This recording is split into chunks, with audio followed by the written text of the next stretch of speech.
Here in Fayetteville, season opener, and what a great matchup we have. Two top 25 teams, Cincinnati on the road, taking on the Razorbacks of Arkansas. And they got some big-time championship dreams here in Fayetteville. What a turnaround this program has experienced over the last couple of years. And here come the Hogs.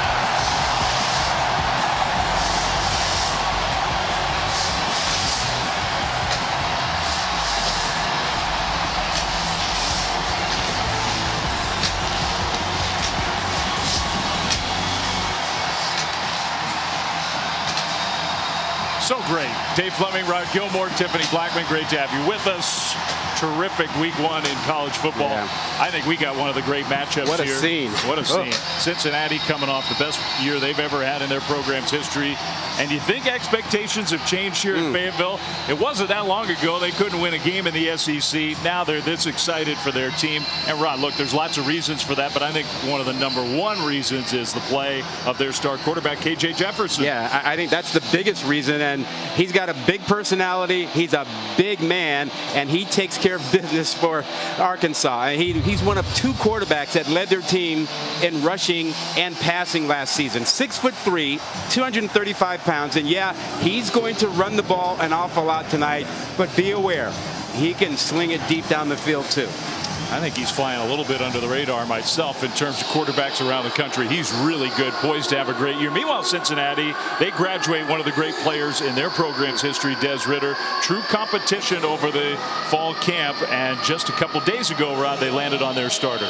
Yeah, Ben Bryant won the competition, and so he's the guy that has the pleasure of replacing the legend Desmond Ridder, who, as you mentioned, probably the greatest quarterback in Cincinnati history. Well, Bryant has waited his turn. 3 years as the backup to Ridder. Then he transferred last season to Eastern Michigan, got some experience, and comes back, wins the battle. He is a pocket passer, which probably changes the offense a little bit, but he's waited a long time for this opportunity. So Bryant will be the starter for Luke Fickell's team. For some news on the Bearcats before we kick off, let's send it down to the sideline at Tiffany. Hey guys, Bearcats starting center Jake Renfro will not play today and is expected to miss the remainder of the season with a knee injury that he suffered last week. He had surgery this week.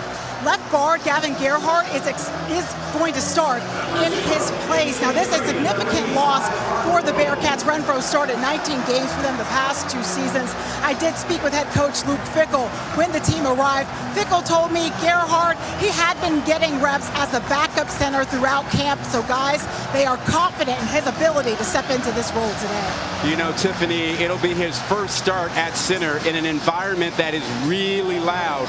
You want that exchange to be very, very good, and you don't want false starts on your offensive line after the reshuffling, Clem. Well, here we go. The season for the Bearcats and the Razorbacks is underway, and the opening kickoff will be a touchback. So Arkansas getting the ball first to start the game will bring their offense on the field, and the guy we just talked about, KJ Jefferson.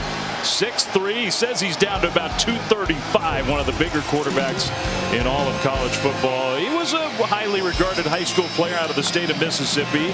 Came here to Fayetteville, didn't play a whole lot his first couple years, through 72 total passes, 2019 and 2020. Last year is when KJ Jefferson really emerged, and Rod said he led his team in both passing and rushing, responsible for 27 total touchdowns, super efficient. He says he's in the best shape of his life. And the Razorbacks think he's poised to have a monster season. Rocket Sanders in the backfield. It's a play fake, and the first pass of the year is complete out across the 30 to Matt Landers, one of the new targets for Jefferson in Arkansas. Yeah, and you saw that KJ was very quick and deliberate with that. That's been the one criticism, is what's the intermediate passing like for him? He's showing you right off the bat he's improved that. Another play fake, and he'll throw on the move, almost like a back shoulder type pass, and that one falls incomplete. Trying to hit the transfer from Oklahoma, Jaden Hazelwood. So it's 2nd and 10. Sam Pittman talked all week about the need to be physical and to pound the football. So what's he do? Comes out and throws 2 quick passes. Love it. Don't tell him what you're going to do.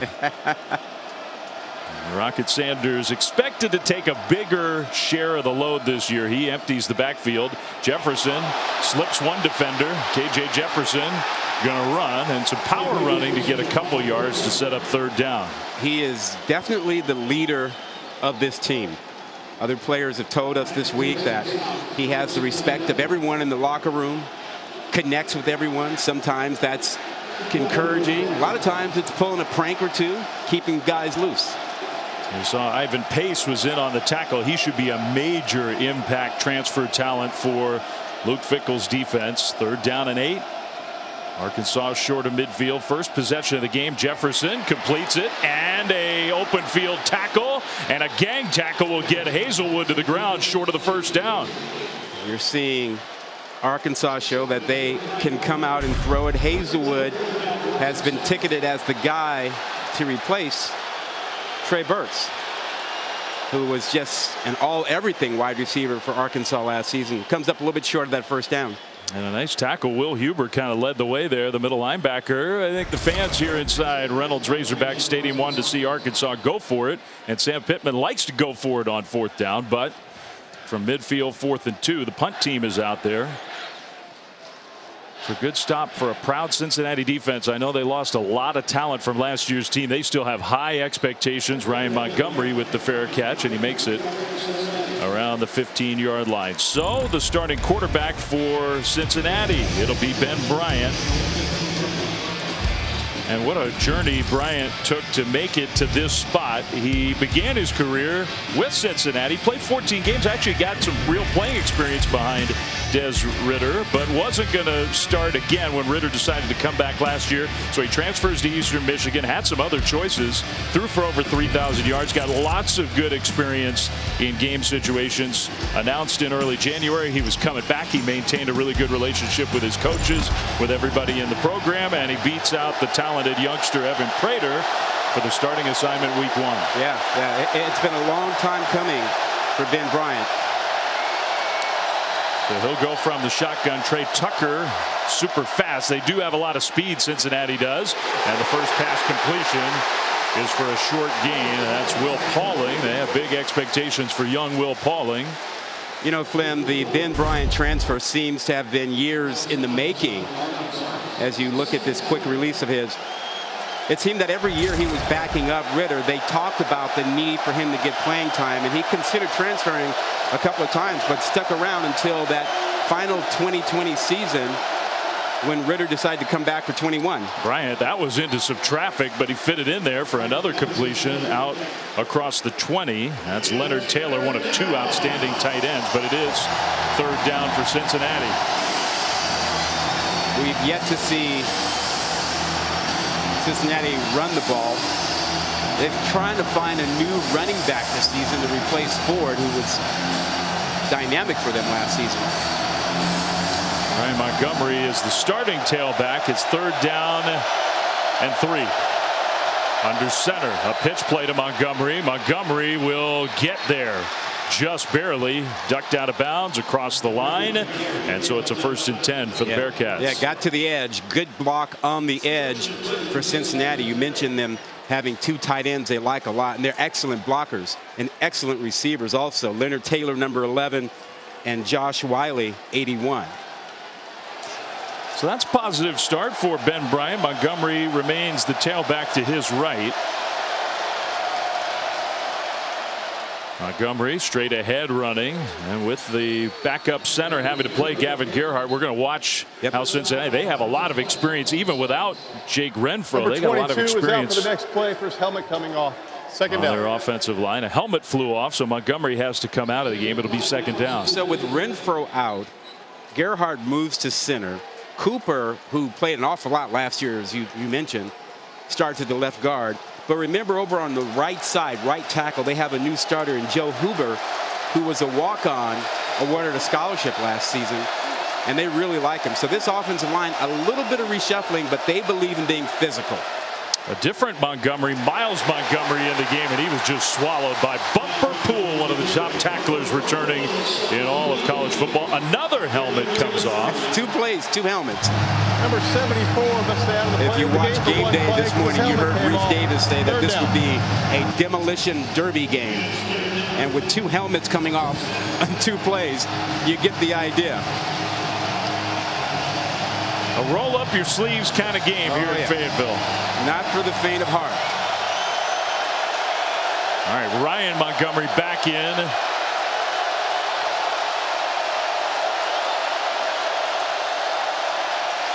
Third and a long 4. Pressure comes. It was picked up. The throw was behind Josh Wiley. What a catch by the tight end for a Cincinnati first down. You kidding me? A one-handed stab behind him. Now, he's a former wide receiver converted to tight end. Really good hands. Has added weight. Has become a really good blocker.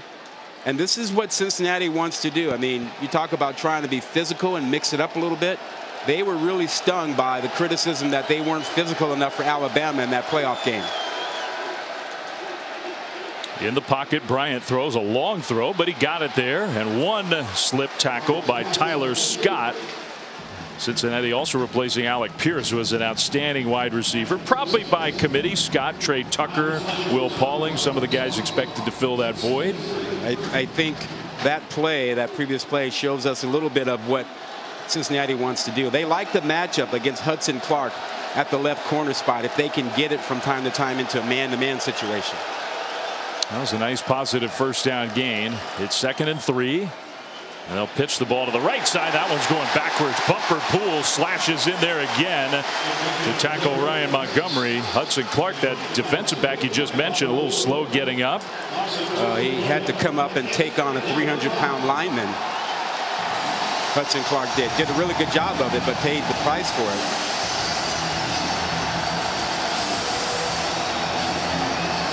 Well, Cincinnati's already converted a couple third downs. First possession of the year.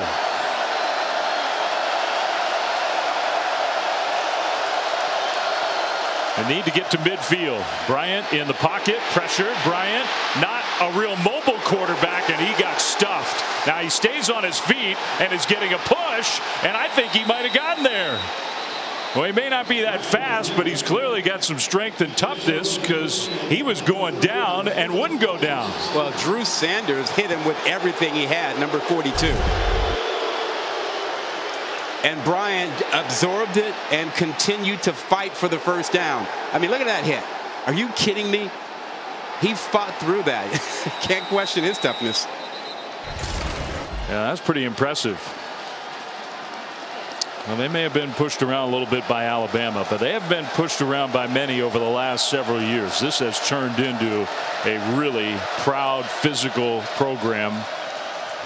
Miles Montgomery, the tailback, and now some motion after converting another third down. I think the Bearcats moved. Ball start. Offense, number 74. 5-yard penalty. Remains first down. So that's Jeremy Cooper sliding into the guard spot with Gerhardt moving over to center. Yeah. You know, Flynn, you mentioned Hudson Clark looking a little bit shaken up a couple plays ago. He is now out of the game. And Malik Chavis, number 4, has taken his spot at the left corner spot. I would expect that Cincinnati would pay attention to that and probably try to test Chavis sooner or later here. Luke Fickell's team, of course, became the first Group of 5 team to make the playoff. They have 22 straight non-bowl game wins. It's been a long time since they lost a game that wasn't a bowl game. Bryant, another nice delivery and a missed tackle out of the open field. The cut inside, down inside the 30. Jaden Thompson for the biggest gain of the game for the Bearcats. I think you have to give Luke Fickell and Gino Godelli a lot of credit.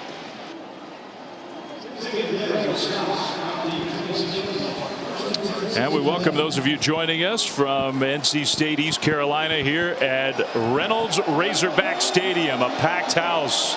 So anxious for the season to start here, and a really good top 25 matchup.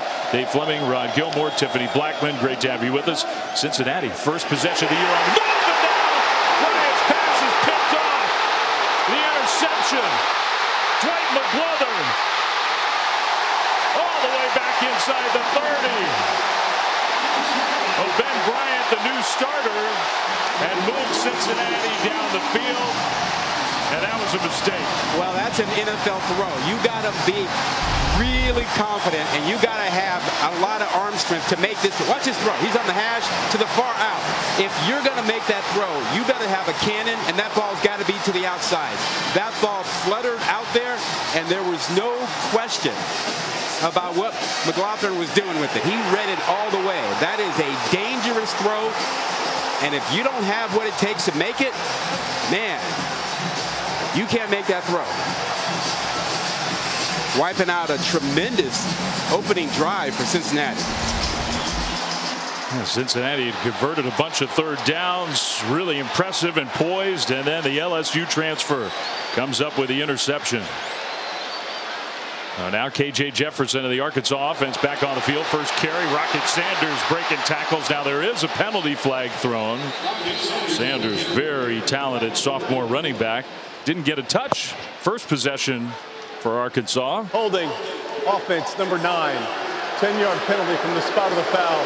Repeat first down. You know, that drive for Cincinnati, from I was saying, give credit to the coaching staff, because they seem to have taken a different approach to Arkansas than they did opening against Alabama. Alabama, it was one tight end, two tight ends. We're going to pound the football. They've come out instead today with, hey, let's be more flexible. Let's open it up. Let's throw it.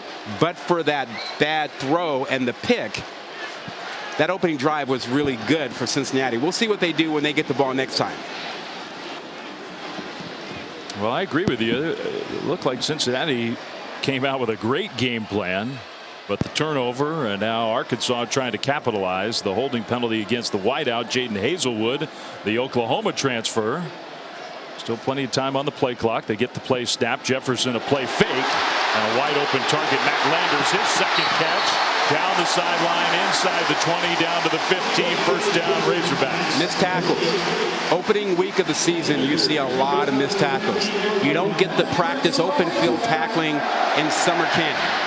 Speed of the game changes when you step on the field. The mouthpiece, not a penalty flag, down on the turf. Jefferson keeps. Jefferson, 10, 5, touchdown. They say he's a little faster this year. Yeah, a little lighter. Played at 247 last season. 235 right now. Jalen Catalon, the safety, he found out how quick, and watch this, one-on-one tackle, chance to make the play, another missed tackle. Jefferson did not try to run him over, showed you his elusiveness and his speed. Extra point coming for Cam Little. Had a great freshman year as the place kicker, and starts off 2022 with the extra point up and good. Sam Pittman's Hogs. They got championship hopes here in Fayetteville. The defense comes up with the interception. The LSU transfer, McGlothern, with the long return, and then it set up the touchdown run for KJ Jefferson. Yeah, he is a big star. More of him to come.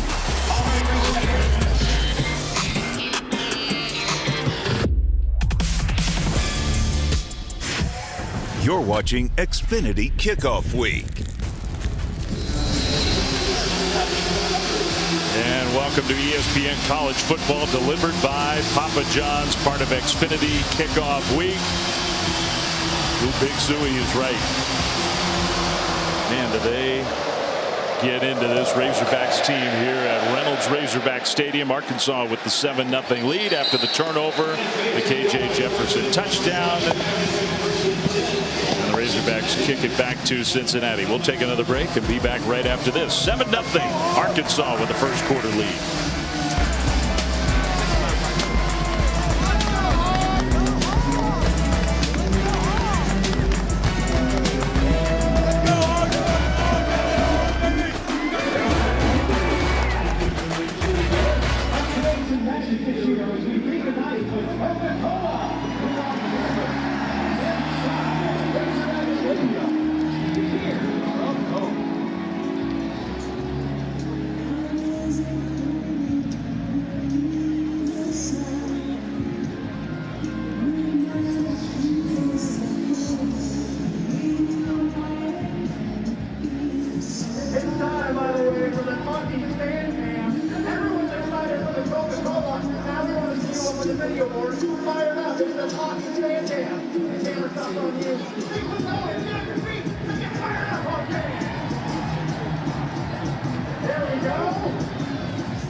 ESPN College Football is delivered by Papa John's and the all-new Papa Bowls. No crust, all toppings. Try one for yourself at Papa John's.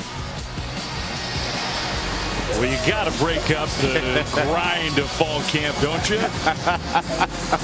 Keep everybody loose, scare them a little bit. Not everybody was spooked by the pranks. Luke Fickell's team, and just such a confident program right now, coming off the playoff appearance.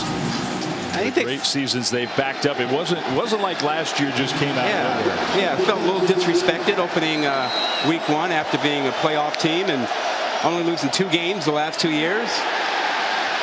Ryan Montgomery with the carry on first down. Cincinnati has the ball for the second time. First time they had it, they moved the ball down the field. Yeah, you know, feeling disrespected, folks not giving them much of a chance. They felt like, you know, we've proven we're a pretty good team and program. That opening drive showed you as much. Mixed it up, threw the ball around a little bit. Let's see how Ben Bryant responds after throwing that pick that ended that tremendous drive they had going. He threw the interception to an LSU transfer. Now an LSU transfer playing for Cincinnati. Corey Kiner is in the backfield for the Bearcats on second down. Kiner gets the ball and runs into a wall. And Terry Hampton was there to just envelop it.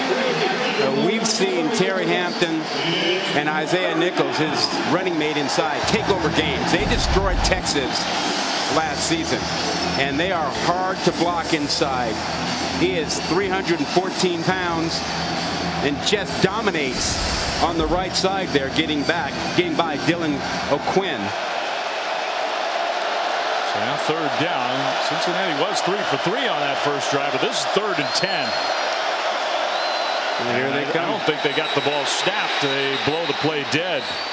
Everybody moved except for the center didn't snap the ball. That might be our first example of the new center struggling. Prior to the snap, false start, offense, number 72, 5-yard penalty, remains 3rd down. Yeah, it's worth noting that opening drive, they were good. Now we've had a blown assignment, a mixed block, and also a false start here. There's our new center. That's Gerhardt. He's in for Renfro. And everybody else had the snap count. Renfro's out for the year. Tough loss for Cincinnati. Their experienced guys up front. Now it's 3rd and 15. And you wonder how aggressive Cincinnati's going to be willing to be here. They're playing a soft cover 2. Well, they're going to throw it over the middle, and the receiver slipped. That throw might have been a little behind. And I think Cincinnati might have gotten away with one there. Yeah, I think you can say that Bryant has had some nerves in this game. A couple of his throws have been behind receivers. One spectacular catch by Wiley, and obviously the pick. But, you know, again, you would expect him to have nerves. He's waited for this opportunity for 3 years, and he's playing in front of 80,000 folks. First start of his career here at Cincinnati.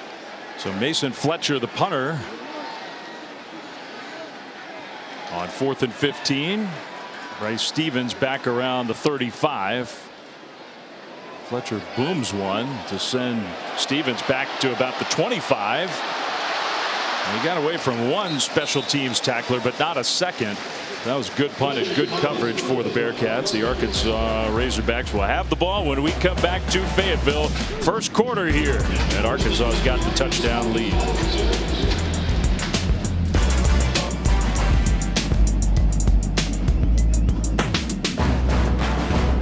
Verbo, Alabama #1. They'll play later tonight. Ohio State, Notre Dame, of course, also later tonight. Georgia out to an early lead, Ron. I love the fact that about half of the top 10 teams are playing meaningful games opening weekend. This is the way it ought to be. It's a great opening day, and man, college football is back with a bang. I feel bad for the teams that aren't, because you come here to Arkansas as a top 25 matchup, week 1, all the anticipation of the season, and then it feels like a big game. I mean, it's created this incredible scene here as Rocket Sanders carries the ball. First play of this drive for the Razorbacks. You got 80,000 fans here. It is loud. It's a big event. Arkansas fans have been looking forward to this for days. Cincinnati fans, a lot of them made the trip. This is a big deal, big game, and a great environment. 2nd and 7 for KJ Jefferson. He's going to swing that pass, and that one, I don't know if that was a forward pass or not. That was almost disastrous for Hazelwood. Backwards pass recovered by the offense. 3rd down. He recovered and scooped it up, which was a big play, and got out of bounds. Yeah, heads up play by Hazelwood, but that play never had a chance. Great play on the corner over there by Hicks to blow it up. You know, the cornerback position is such a big question. Cincinnati graduated 2 all-time great cornerbacks. Sent those 2 to the NFL draft. Yeah, one guy wins the Thorpe Award. The other guy is a 1st-round pick. Top 5 pick. Little swing pass on 3rd and long. Cincinnati had that beautifully defended, and so the Bearcats come up with the immediate stop. They're going to get the ball back. Yeah, you know, the speed and quickness for Cincinnati defensively is really helping them right now. I mean, getting to the edge has not worked very often for Arkansas, save the KJ Jefferson touchdown run. This defense wanted to be seen as one that could reload and not rebuild after losing 6 draft picks to the NFL. Yeah, on the defensive side alone, 9 total players from last year's playoff team for Cincinnati were drafted into the NFL. But a lot of talent returning. A punt and a flag before that ball was booted. There was an Arkansas false start. Prior to the snap, false start, kicking team number 3, 5-yard penalty, 4th down.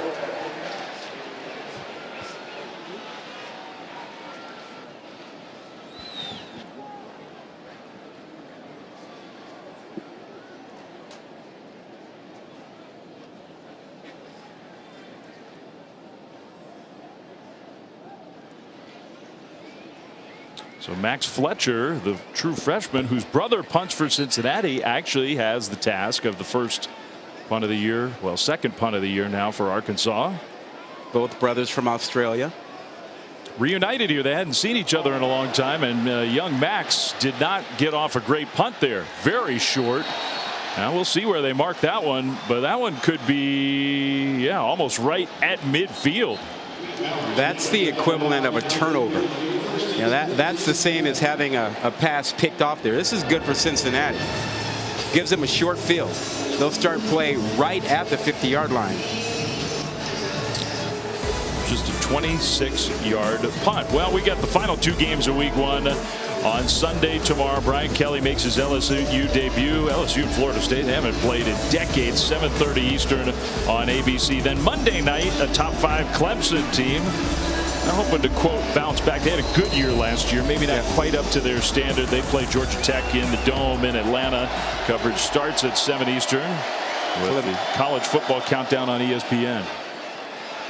Cincinnati runs the ball with that great field position, and now a couple penalty flags come in, and there's a Bearcats offensive lineman who is down behind the play, James Tunstall. I think that was a block below the waist illegal. You know, the new rule this year, limiting blocks below the waist outside of the tackle box, outside of the line of scrimmage. I think that was what happened on that play. And this is terrible news for Cincinnati. Already down 1 top offensive lineman for the year from an injury just a few days ago. This is their starting left tackle. Well, and Tunstall's a guy who decided to come back Personal this season. Foul, illegal block below the waist, defense number 1. The 15-yard penalty is enforced from the end of the run. Automatic 1st down. Yeah, this is a player safety rule, and it's a 15-yard penalty. The idea is to sort of eliminate or try to reduce the number of knee injuries that occur because of that low block. And there's an emphasis on that this season. There you see Catalan number 1. coming in. And back in the day, it was all right to go low on alignment. Now you have to stay up. That was, I mean, in Jalen Catalon's defense, that was borderline. Yeah, it was borderline. I mean, he didn't go chop down right at that knee, but it still ended up as a play where Tunstall had to limp off the field. Hopefully big James Tunstall's all right. He didn't go in the tent for long. That's got to be a good sign. Yeah, that's a great sign. Ryan Montgomery, their starting running back's already been in the tent. But the penalty moves the ball inside the Arkansas 30. So the Bearcats on the move for the second time already in the first quarter.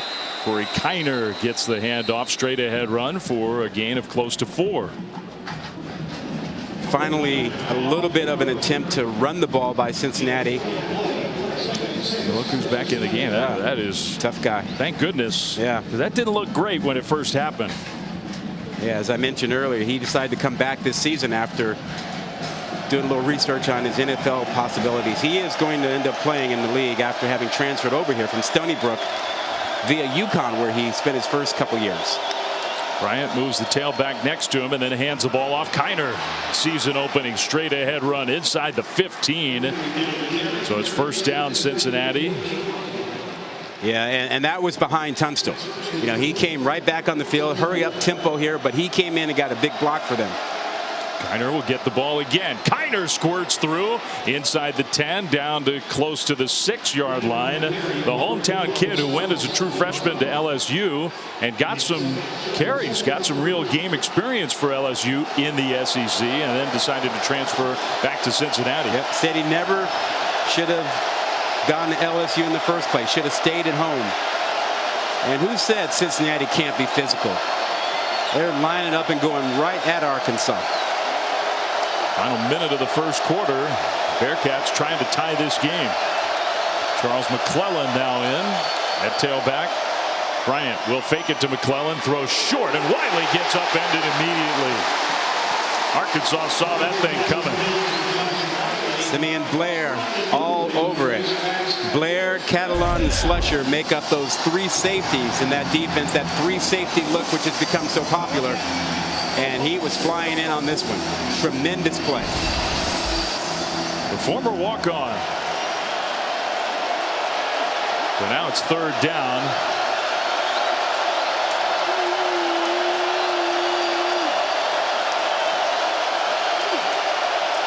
Cincinnati can get a first down inside the 5. Bryant throws and he overthrew his man. Yeah, I thought he did an opening there, Will Pauling, but it's incomplete. He had him. They had the right route, had the right matchup. Accuracy just a bit off. So now the field goal team comes out. He throws this really hard on a line. Give it a little bit of air. Let your guy go get it.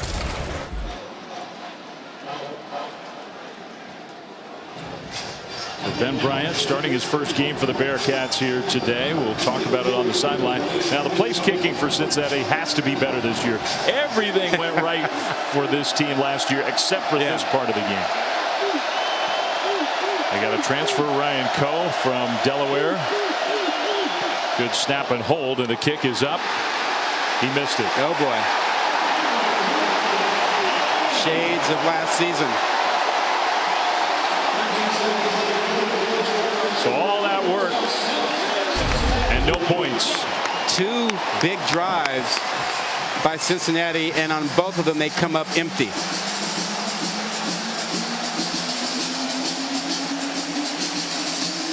Yeah, that's disappointing.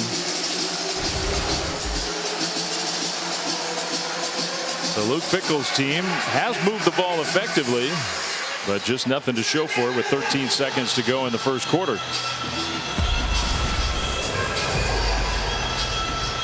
Well, this season, Allstate will celebrate every field goal and extra point made by participating universities by making a donation to the university's General Scholarship Fund. Thank you, Allstate. Cincinnati needs a few more made. Yeah, they do. They missed about half their kicks last year. Not a good way to start this season after the way they performed last year in the kicking game. Since the start of 2021, start of last year, 9 of 20. KJ Jefferson out into the open field, and he will not just go into a slide. KJ Jefferson, first down, Arkansas. Yeah, that's a mistake defensively for Cincinnati. They didn't have any contain or anyone inside out, and KJ Jefferson recognized it right away and hit the outside. Well, the final seconds That's will the end wind of the first down. quarter. Timeout. And that will end quarter number 1 here in Fayetteville. Top 25 matchup. Physical game, and we've seen that already. Cincinnati has moved the ball, but it's been the Razorbacks who have capitalized on their opportunity. The pick, the return, and then the Jefferson touchdown. End of quarter number 1. 7-0 Razorbacks.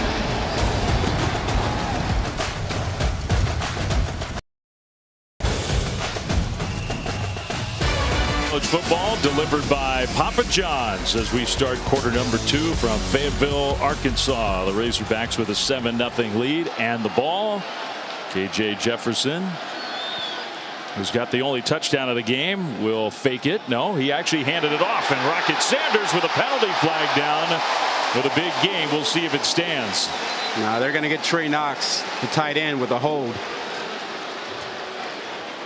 Holding. Offense, number 7. 10-yard penalty. Repeat first down. That's who it was. Yeah, he got more than just a handful of jersey that allowed Sanders to get to the edge. Easy call. There you go. Right side of your screen in the circle.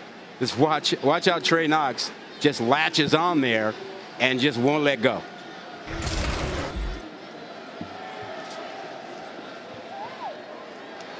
Those penalties like that on first down, they can be drive killers.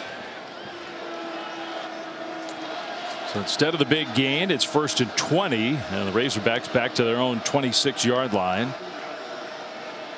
Jefferson back to pass. He wants to go deep.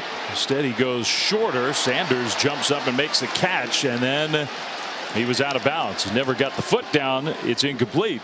Good aggressive play by Shepard. You know, the corner over there to make the hit and force him to come down out of bounds. Just because Sauce Gardner and Kobe Bryant are not here anymore doesn't mean they don't have talent at that position. Yeah. You know, and these guys took the criticism very personally that folks expected the Cincinnati defense to really fall off. 2nd down and long, and no running room at all. Sanders, he got tossed to the ground. Arkansas fans wanted the penalty for contact after the play was dead, but no penalty flag thrown. Yeah, and you know, it's hard to run inside where Briggs 18 and Taylor 90, you know, are hanging out.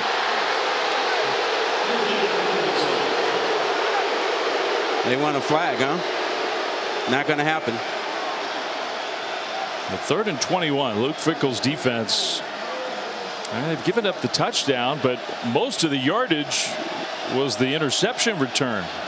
Arkansas's had the ball for a lot of this game, but they haven't been moving it at ease. Jefferson created something out of nothing, and he'll get back to the original line of scrimmage, but not close to the first down. Sanders with the catch. It'll be 4th down, and Arkansas will have to punt. Number 0 for Cincinnati is out for a play. First helmet coming off.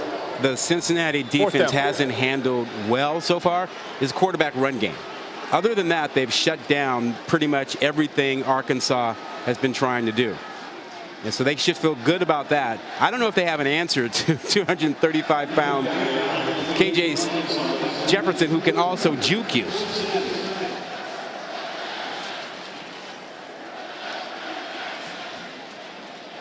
Well, they need a better punt from Max Fletcher.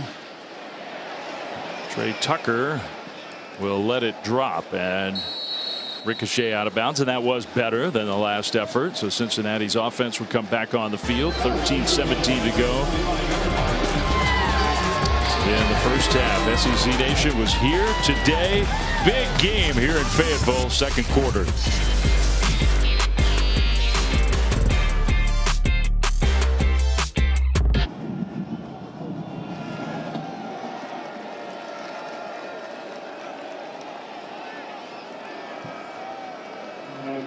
One of the be first and 10 for Cincinnati at the 25-yard line.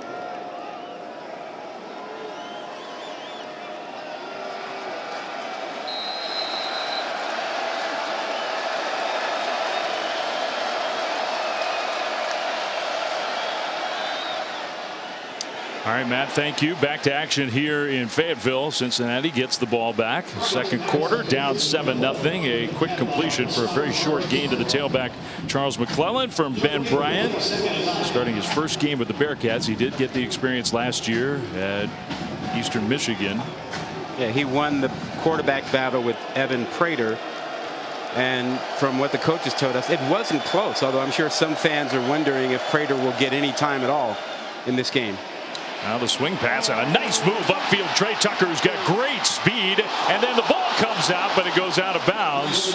So Tucker made the excellent move, then showed off that speed. Has to hold on to the ball. You got a good break. It's out of bounds. First down, Cincinnati. Yeah, one of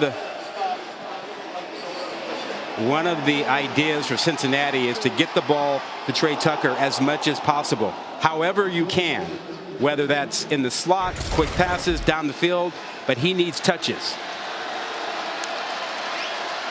So a nice gain to midfield. Bryant's going deep now, and he's got a man. It is incomplete. Just a little bit overthrown. Man, Tyler Scott was out there with a step or two.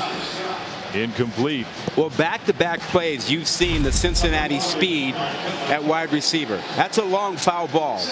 You have to give your receiver a chance. Get some air on the ball. Give him a chance to make the play. And those long foul balls just really frustrate a coaching staff. Tyler Scott's one of the fastest guys on the field. He couldn't get under it. So now Miles Montgomery in the backfield on second down. Montgomery gets it, and he finds a way to get a couple yards. Good effort. Landon Jackson, the LSU transfer, who's a big dude up front. Yeah. I got to believe that Cincinnati will continue to go after Arkansas's defensive back. The matchups are good on the corner. The matchups are better against the safeties. Down here on the bottom, they got a matchup with Hudson Clark, the one that they wanted to have. And Arkansas is showing pressure. So this might be man coverage without a safety in the middle. Cincinnati trying to get the play snapped, and they do. Pressure picked up, over the top throw again, just a little too long, incomplete. Well, that one wasn't on Bryant. Hudson Clark got away with a little grab, and he was able to hold up the receiver Thompson a little bit so that he couldn't get to that, and it wasn't flagged. But you'll see Cincinnati come back to that. Those matchups on the edge, those are matchups that they can win. So this would be the older brother, Mason Fletcher, whose younger brother has been punting today for Arkansas. Mason for Cincinnati will try to pin the Hogs deep. I hadn't seen Mom for what, a couple years? Pretty remarkable. A family reunion here today, and he will do exactly that. That was a good punt, good execution by the special teams. There was a collision down there inside the 5, no penalty flag. Tyler Scott got down there to down the ball. You were talking about the family reunion. Mason hadn't seen his mom in 2 full years until, what was that, yesterday? Yeah, came over from Australia to kick. Little brother also kicking for Arkansas. Tears, right, Tiffany? Yeah, guys, you're right. It had been 2 full years since he's seen his mother and his brother Max, and he told me he'd been counting down the days till this game so he could see his entire family here. He said the moment was going to be surreal. He also said there were a couple of things he missed from home in Australia that he asked his parents to bring. One of those was Vegemite, the food spread. The other one, his favorite Australian underwear brand, guys. He was running low. He was running low. I don't know, Flynn, TMI maybe? Well, I don't know. It tells you a lot about Mason and what his priorities are. Yeah. There's the family, happy to be back together. And feeling very comfortable today. Handoff, Sanders was going sideways. I don't know if that's the plan right along the goal line. He did then cut it ahead and got out to the 5. Arkansas pinned deep. Number 42 for Cincinnati is out for the next play because his helmet coming off. If somebody needs to work on this. That's about the 4th time in the game that a helmet has come off. Yeah, you know, sometimes guys don't like to wear the chin strap very tight. Well, whoever's fault it is, the equipment guy's going to get yelled at. Sanders off and running outside the 25, and he gets some breathing room for the Hogs. Out to the 29, Rocket Sanders straight ahead run. Ricky Stromberg, the center, and Bo Limmer, the right guard. Great blocks, creating a huge hole and opportunity for Sanders to show off his running skills. Kendall Briles loves to run the up-tempo offense. At minimum, they want to get to the line of scrimmage fast. Don't always snap it fast. Jefferson kept it, dropped it, picked it up, and ducked for cover. He's got those good soft hands that allowed him to recover the ball. I wonder if I guess the mani pedi comes in handy for that. He gets a mani pedi every Thursday. Gets his nails done with the clear coat. Says he likes the way that looks and feels with the ball in his hand. It just sparkles in the sun. Maybe too soft. They did too good a job this week. Your mani pedi is what, once a week, once every 2 weeks? That would be a no for me. KJ and I might have a lot of other things in common. That's not one of them. That throw is incomplete. Jefferson trying to get rid of it quickly. And threw it too low. He was telling us it's not so much the mani, coat of paint. It's the massage, Tiffany, that he really enjoys. He enjoys it all, but he was so proud of his hands in our meeting. He showed it to me. That clear polish, it just popped. He says he walks in, they know exactly what he wants. 3rd and 4. He's a regular. Handoff straight ahead. First down, Arkansas. A.J. Green gets his first carry. He's another talented running back. They're really happy with their running back room. They're missing Dominique Johnson, who's talented. He's not quite healthy and ready to go. There's some hitting going on out there, man. You talk about collisions happening. I mean, we've had a whole bunch of it in a quarter and a half. About, wow. Well, you got a Cincinnati player who is down. I can't tell who that is yet.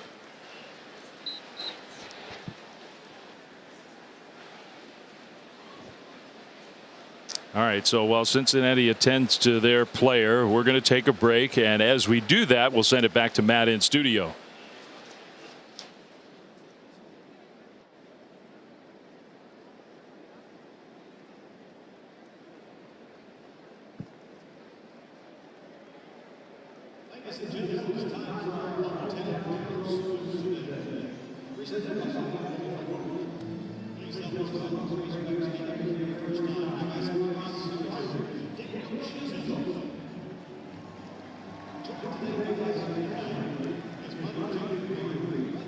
Phil, it's time for our Aflac trivia question.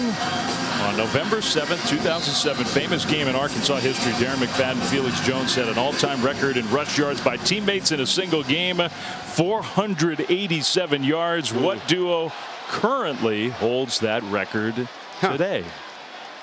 You know, I don't know that one. That's a tough question.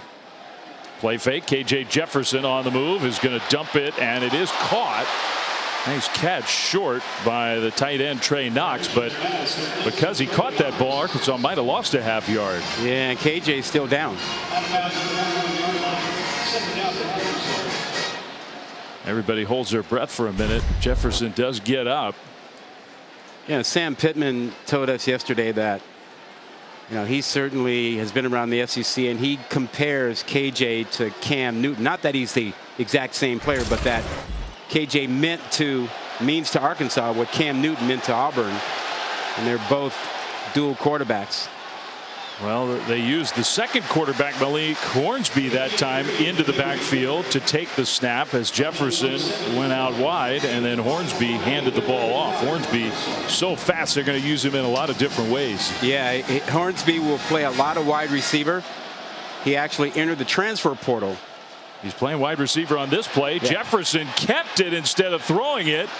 And even though he's tough to bring down, he's not going to get 5 yards. That's what he needed. Yeah, and you really don't want your quarterback taking all those extra hits.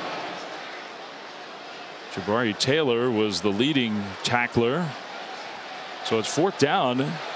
Jefferson took several hits in that sequence, and all for nothing. They're going to have to punt. Yeah, now he's a big guy. He can handle those things. But remember, he got hurt last year in the Texas A&M game, running the ball, and played the rest of the season less than 100% because he was banged up. So you want to keep him healthy and, appreciate the toughness. But, man, he took a lot of hits that series.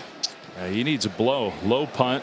Tucker will not fair catch it. Trey Tucker manages to squirt through, holds onto the ball, breaks another tackle, and gets out to the 20. That's where Cincinnati will have it after a 37-yard punt. 7:52 to go. First half. Arkansas with the 7-0 lead.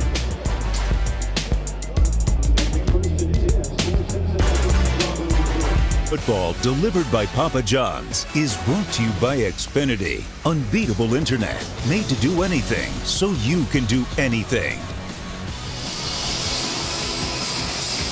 That's a famous place here in Fayetteville. The Catfish Hole is KJ Jefferson's #1 spot for a post-game meal.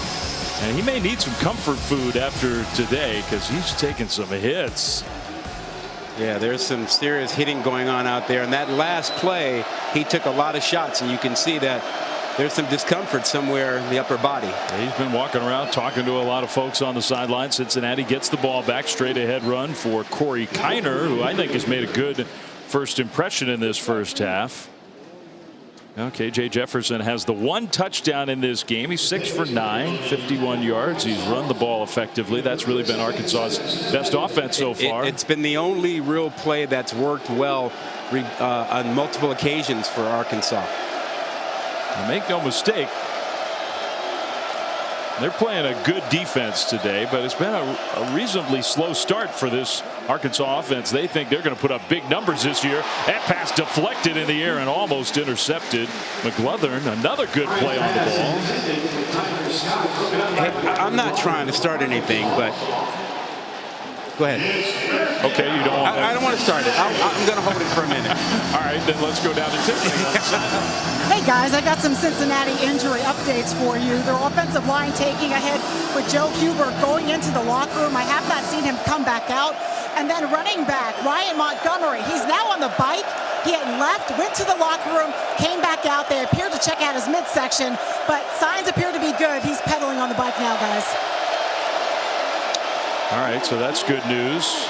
In the pocket, Bryant's going down. He had time and nowhere to go with the ball. Drew Sanders gets his first Arkansas sack, the Alabama transfer. All right, I am going to do it. Just a question. Would you think about Evan Prater getting some playing time? I mean, he didn't win the battle. I'm not suggesting that, Bryant should be taken out of the game. I'm just saying if there was a battle and maybe changing it up, you don't have any points in the first half, would you have a place for him for a series or two? Just a question. It's a fair question. Luke Fickell has a strong preference to not have it be a 2-quarterback system. He really wants there to be one primary quarterback, but that's a fair question considering how this first half has gone. The punt and the fair catch by Bryce Stevens. So Arkansas will get the ball back. We've got the highlight of the weekend, a top 5 matchup tonight on ABC at 7:30 Eastern. What a debut for Marcus Freeman. First game as a head coach. Of course, so many ties to Luke Fickell in this Cincinnati program. Number 5 Notre Dame going to the shoe to take on C.J. Stroud and what looks to me to be an almost unstoppable Ohio State offense. Again, 7:30 Eastern on ABC. Yeah, there you see the 36-year-old is a first-time head coach, has really changed the program in Notre Dame. And tonight the key, as far as I'm concerned, is can they hang in there the first quarter, take the crowd out of the game, keep Ohio State from making big plays offensively. If they can hang in there in that first quarter, they got a chance to hang around the entire game. Handoff on first down. Rocket Sanders out to the 35. Well, I think Cincinnati fans have to be pleased so far, replacing all that talent on defense. And the Bearcats defense in this first half has gone toe-to-toe with a big, strong, tough SEC offense and held their own. Yeah, this was a reputation and pride thing for Cincinnati after the way they were talked about for not holding up against Alabama. There's another play. Another really good play. Yeah. You know, and the conversation this week was, well, here comes another big physical SEC team. You can't hold up against them. But Cincinnati defensively has shown, yes, they can, particularly up front inside. Corleone just made, you know, a nice play with his mates there. Taylor also involved, and that defensive line has been a problem for Arkansas. And Ivan Pace, the older brother of Deshaun Pace, who transferred to play with his brother after being the MAC Defensive Player of the Year last year. He's had a nice first half. Jefferson created some time and found the room to complete that one in coverage. Warren Thompson with the catch for an Arkansas first down. He's more than just a running quarterback. Out of the pocket, nice touch on the ball, finds his outlet receiver. That's a big-time play. I mean, that's quarterbacking. Warren Thompson, who began his career at Florida State, they said he had a great camp. They expect him to have a breakout year. Handoff for a gain of 3 on first down with 5 minutes to go until halftime. Tempo again here for Arkansas. As mentioned earlier, they like to go fast. Jefferson from the shotgun. Play fake, keeps it, and Jefferson out to midfield, gets stopped a couple, maybe 3 yards short of the first down by Eric Phillips. You see an adjustment by Cincinnati defensively for the quarterback run game. They had the strong safety threats out there waiting for KJ Jefferson. So now third down, Jefferson fakes, throws, and his receiver slipped. Hazelwood went down, and it's incomplete. That ball was underthrown also. It makes you wonder, is KJ Jefferson feeling it a little bit from those shots that he had last series? We saw him in a little bit of pain on the sideline. Yeah, there's also the issue. I mean, I know he and Jaden Hazelwood worked a lot this summer and into fall camp, but yeah, good point. Some new player on this Arkansas roster. Good point. So 4th and 3 and another Razorbacks punt. Tucker's going to let it go over his head. It'll bounce into the end zone for a touchback. So Cincinnati gets the ball back after the 50-yard punt. 7-0. Razorbacks ahead.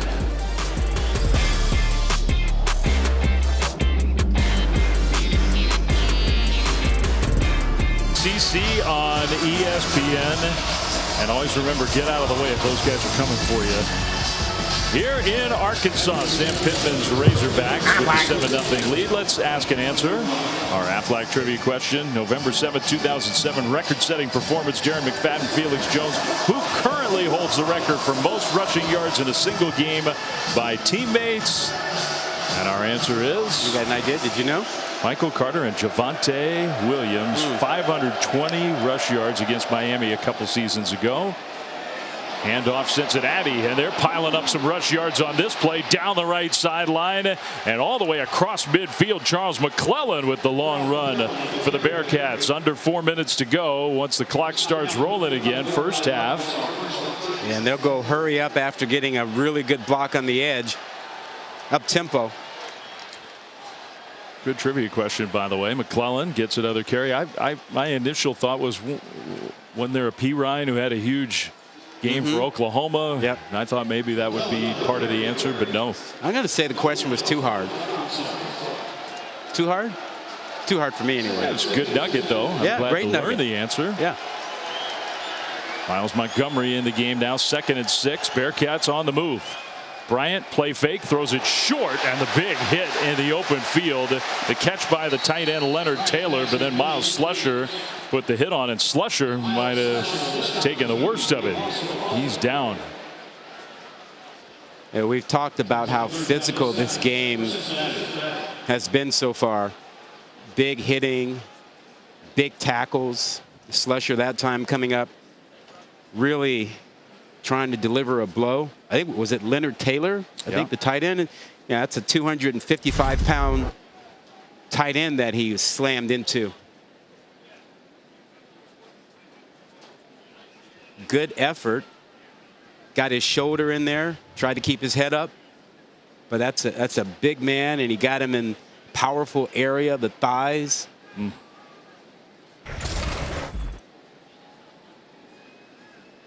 So Miles Slusher's made a couple really nice plays in this first half for Arkansas. Razorbacks lost some players from their secondary.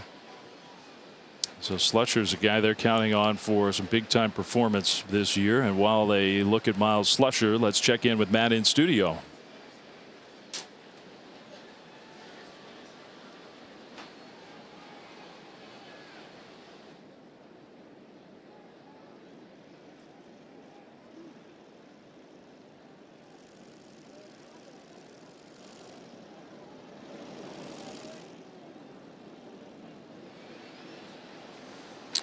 All right, Matt, we'll look forward to that. Interesting thing that Jim Harbaugh's doing with his quarterback position. And Cade McNamara played well today. It was everybody else on the roster who really played well. A nice performance for the Wolverines. And then he'll give quarterback number 2 an opportunity next week. And then I guess the idea is to make a choice going into week 3. Yeah, that's different. First time I've come across any coach handling it that way. Well, Slusher turned over. I thought he was going to sit up, but I'm not sure. So hopefully Miles Slusher is okay. I mean, look, we sometimes you play up the physical nature of a game, and this one certainly is worthy of that. And you hope everybody comes out of it all right. Yeah, it's been as physical as any opening week game that I can recall, and certainly any game this weekend. I mean, it's been incredibly physical. And I think, Rod, you know, the scene, the atmosphere, you're playing an SEC team on the road after losing all that talent. You have that incredible year last year that Cincinnati had, losing in the playoff to a great Alabama team. And the questions were, well, okay, was last year the aberration? Could they keep it? I mean, look, I know it's not even a full half of football, but really in just about every way you could measure, they've gone toe-to-toe with Arkansas. Yeah, I mean, their pride was really sort of challenged. You know, could Cincinnati be a physical team? Can they stand up to an SEC West team after having trouble with that against Alabama? You see Slusher get up, thank goodness. And they've more than held their own today physically against Arkansas. Both coaches echoed that sentiment that you're talking about.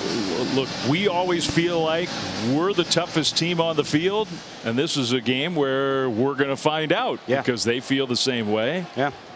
You know, and people doubted whether Cincinnati could reload after losing 9 players to the NFL.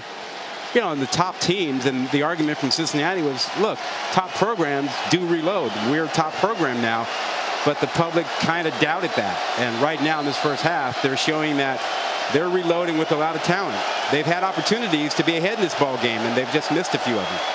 So 3rd and 7 in Arkansas territory. Bryant will throw one over the top to McClellan, who got to that corner, but then got shoved out of bounds. Stopped, I think, a couple, maybe 3 yards short of the first down. This would be interesting for Luke Fickell. I think that was a 2-play decision on 3rd down. Yeah, and they're lining up for going, and you should. I mean, you're in no man's land here. You punt the ball here, it's very likely you won't get it inside the 10 and go into the end zone. So I like the call. Question is, what do you run here? You haven't had a lot of success running inside. You have had success throwing to your backs out of the backfield and your tight end. Something quick, something to the wide field. 4th and 2. Bryant takes a low snap, rolls right, and delivers right there for a first down. Cincinnati, Will Pauling. Yeah, there it is. Just roll him to the wide field. Catch your receiver right out of his break. Good anticipation by Bryant. Didn't waste any time with it. And accuracy. Gave him a chance to catch it and run with it. That's good quarterback play. Give him a chance to turn upfield. Gino Guidugli, the great former Cincinnati quarterback who's in his first year as the offensive coordinator, calling all the plays. He thinks Will Pauling's got a chance to be a true impact player for Cincinnati. The handoff straight ahead, nowhere to go. Terry Hampton makes the stop. Well, they need to take a shot at one of the corners here. Even if they get the 3 deep coverage, they've got a chance at that. Now, if they show them the 2 deep coverage, you want to stay away from it. But if they get a single coverage, whether it's man or zone, they should take a shot at the corners. And I do think they are happy to let seconds tick off the clock. They don't want Arkansas to have the ball again in this first half. So second down, Bryant in the pocket, plenty of time, still looking, throws across the middle into coverage, knocked away, incomplete.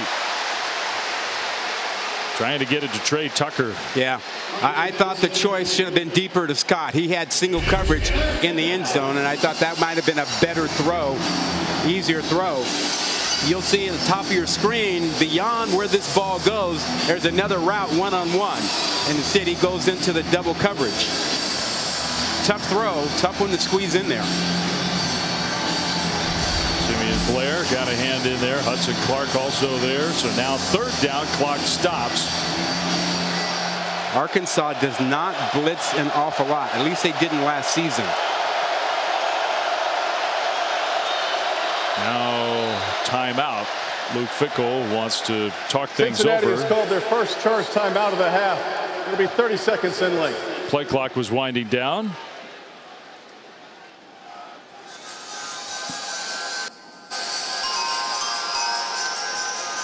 So we near the end of the first half of this outstanding matchup, and some of the games still to come.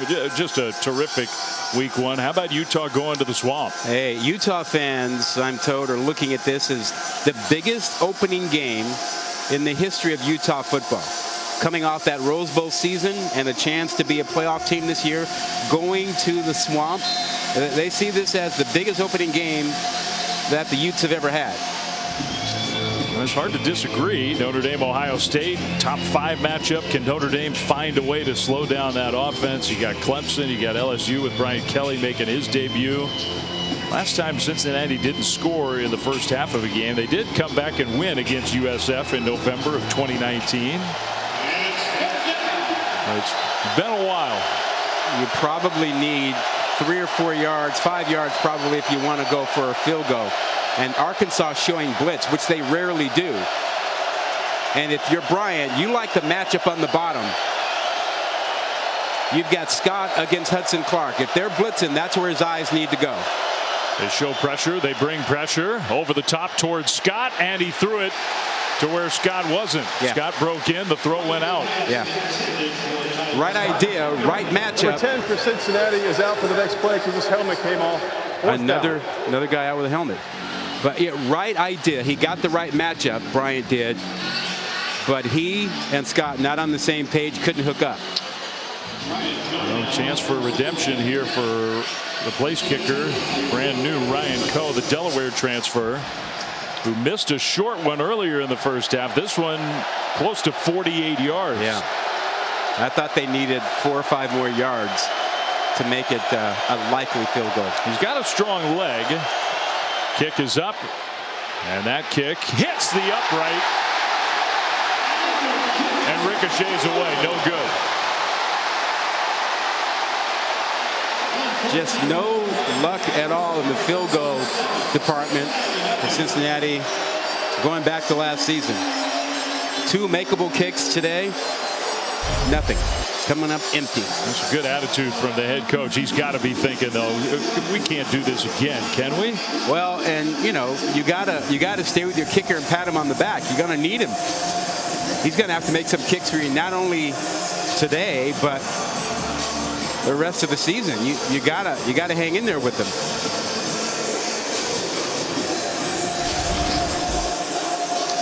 So Sam Pittman's team. Arkansas has all 3 timeouts. 1:14 to go. They started the 30. That's plenty of time to get down into field goal range, or who knows, maybe even better. We'll see. Play fake. Jefferson goes deep left sideline, and it is incomplete. Knocked away. Good coverage there by Jaquan Shepard. There's that deep ball that Jefferson gives his guy a chance. He puts enough air under it They don't want to overthrow anybody. We're talking to their offensive coordinator the other day about it, Kendall Briles, and he said, look, we'll take the underthrows. We don't want the overthrows. Give our guys a chance because we got tall receivers. 2nd and 10. Jefferson will run right side. KJ Jefferson gets across the 35. Clock will keep moving. It'll be 3rd down, gain of 7. If you're Cincinnati, keep your safety in the middle of the field so he can help on deep throws. 3rd down, Jefferson across the middle, complete. That's an Arkansas 1st down out to midfield, Warren Thompson. How much pressure will Cincinnati bring? Just a 4-man rush and the throw across the middle through the hands of Knox, who I'm not sure was ready to catch the ball. Incomplete. Clock does stop. Yeah, the 4-man rush is okay. You know, if you're going to go with 3, you're going to have a problem dropping 8. You're not going to get pressure on this guy. You want to move KJ Jefferson off his spot a little bit. You know, we talked about he's a great deep ball thrower, so you want to force him to stay on the move for the short and intermediate throws. You don't want him sitting in the pocket and taking the shots down the field. 37 seconds to go, 1st half. 2nd and 10. Jefferson hands the ball off. Rocket Sanders. Sanders will not get there, so the clock rolls. Now, Razorbacks have their timeouts, so it's not like you can't do that. That's fine. They called the timeout. Yep. Arkansas has called their first timeout of the half. Yeah, it's about how you manage those. Please reset the game last 30 seconds. 3-1. They've got a couple of timeouts left. We've seen, even this weekend, poor clock management. Final minutes of a half or a game, and Purdue struggled with that on Thursday night. I mean, you would really expect Arkansas, same coordinator, same head coach, same quarterback, all the experience these guys have had together, you would expect them to handle this kind of situation well. Yeah, and right now you should be thinking, okay, let's see if we can guarantee ourselves a field goal. And if we can do better than that and get a shot at the end zone, let's do it. Now, watching their kicker pregame, man, we saw Cam Little lighting it up from 52 yards out with like 10 yards to spare. And so he's got a big leg. So it would lead you to think that, you know, you get yourself 7, 8 more yards, you might have a field goal attempt at least in your back pocket. And we'll see if Jefferson and Arkansas can convert a 3rd, and it's about 1.5 yards really that Arkansas needs, and not force Cam Little to kick a really long field goal. Handoff, Sanders going sideways. He'll turn the corner though. 1st down and more inside the 30, inside the 20, inside the 10. Finally knocked out of bounds. Rocket Sanders.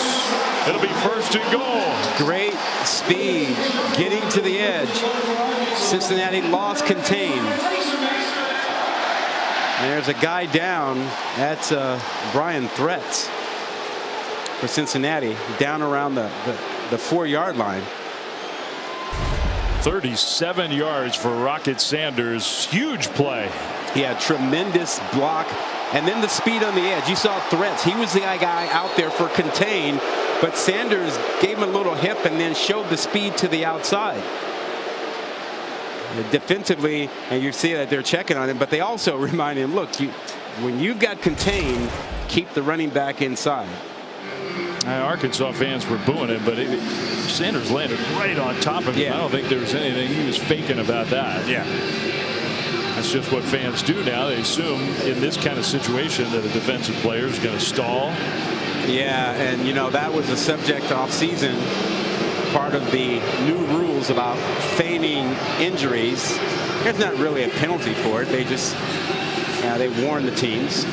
All right, so now 22 seconds. You got 2 timeouts. It's 1st and goal from the 5. That means you got lots of options. Do anything you want.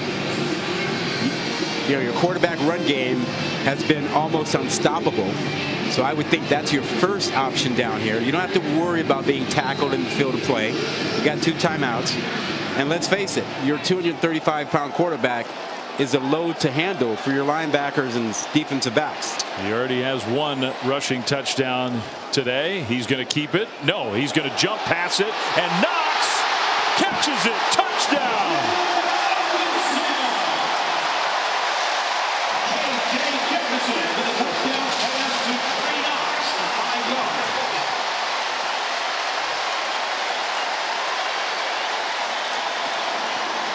What a drive and what an end to the first half for the Razorbacks. Shades of Tim Tebow with the jump pass. Big running quarterback, slams into the line of scrimmage over and over. You expect him to do it again, and he jumps and throws the ball for a touchdown. I mean, the guy's 6'5" on the receiving end. I mean, Cincinnati defended that well. Yeah. I don't know how you stop that. Well, sometimes there's not much you can do about a guy who's just bigger, faster, better at the moment. Watch this. You get tight end slipping in there, and you got a guy in position, but the ball is put in the right spot towards the back of the end zone, and he's 6'5", and Trey Knox goes up and gets it. It's a great catch. Yeah, Deshaun Pace saw what was coming. Yeah. And he got a hand in there. No, Pace did a nice job, but you know, he's 6'1 and a half, 6'2". Against a 6'5" guy where the ball is thrown perfectly away from Deshaun Pace. So Sam Pittman's team goes 7 plays, 70 yards, less than a minute after the missed field goal, second missed field goal of the half for Cincinnati. Don't you think that really hurts? It hurts. If you're Cincinnati, that really hurts. You kept this into a one-possession game, and then in the last minute and a half, you break. They were on the move thinking we're going to go tie this game up. Yeah. And instead they come away with nothing, and Arkansas goes right down the field. If you're Arkansas, you feel good about the way you're closing out a half. If you're Cincinnati, you're trying to make sure that you mentally don't let that last drive break you. Bearcats do get the ball to start the second half. Kickoff is going to go into the end zone for a touchback with 17 seconds on the clock. All right, the offensive line, big part of that drive. So let's take a look at Arkansas's offensive line with pocket protection, brought to you by Nationwide. Yeah, did a tremendous job sealing off inside, and then Sanders using his speed to get to the outside to set up a tremendous end to the drive with the Tebow-esque KJ Jefferson jump pass to Trey Knox. And talk about a 2-minute drill there. That's pretty darn good.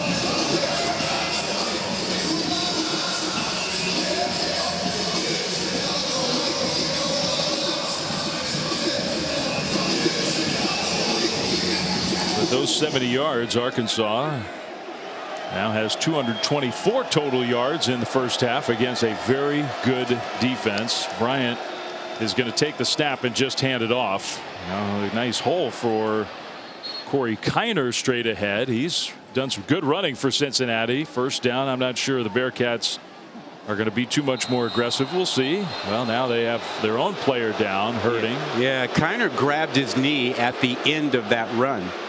Now keep in mind that they already have lost Ryan Montgomery, and they came into the game just a little banged up back there. So Kiner was getting more reps probably than they anticipated for this game.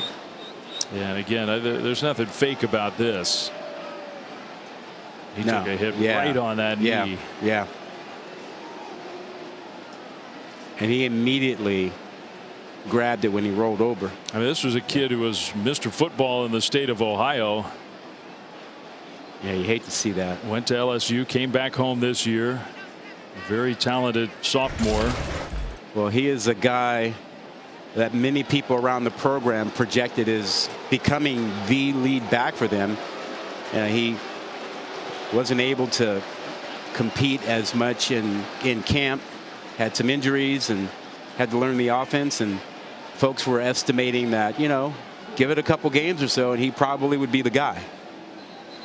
And I think the Arkansas fans who are booing him, if they saw the replay that we saw, would realize that hurt. Yeah. So 11 seconds on the clock.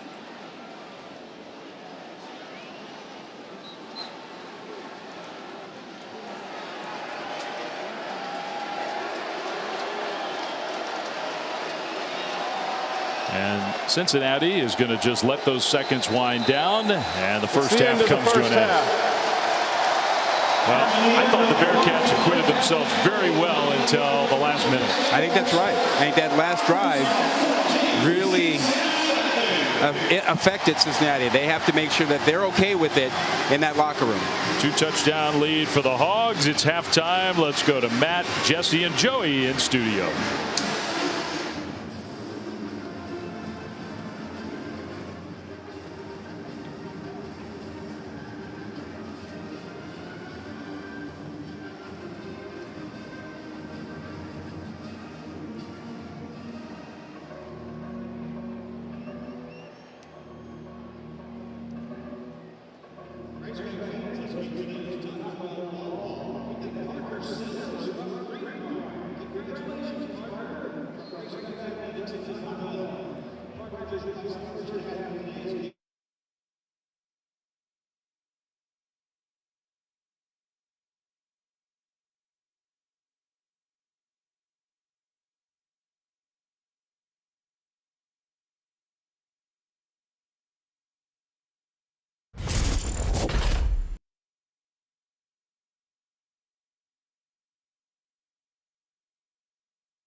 To Xfinity Kickoff Week.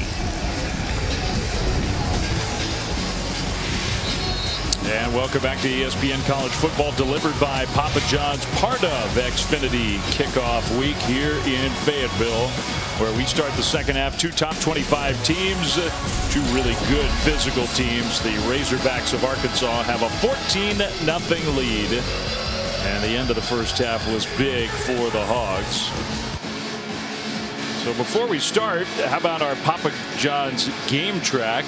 These numbers, they look pretty even. They were even more even before that last-minute 70-yard drive for Arkansas. Yeah, that's not what you see here. The impact of that last drive right before the half, where Arkansas picked up a lot of yards and they got the touchdown.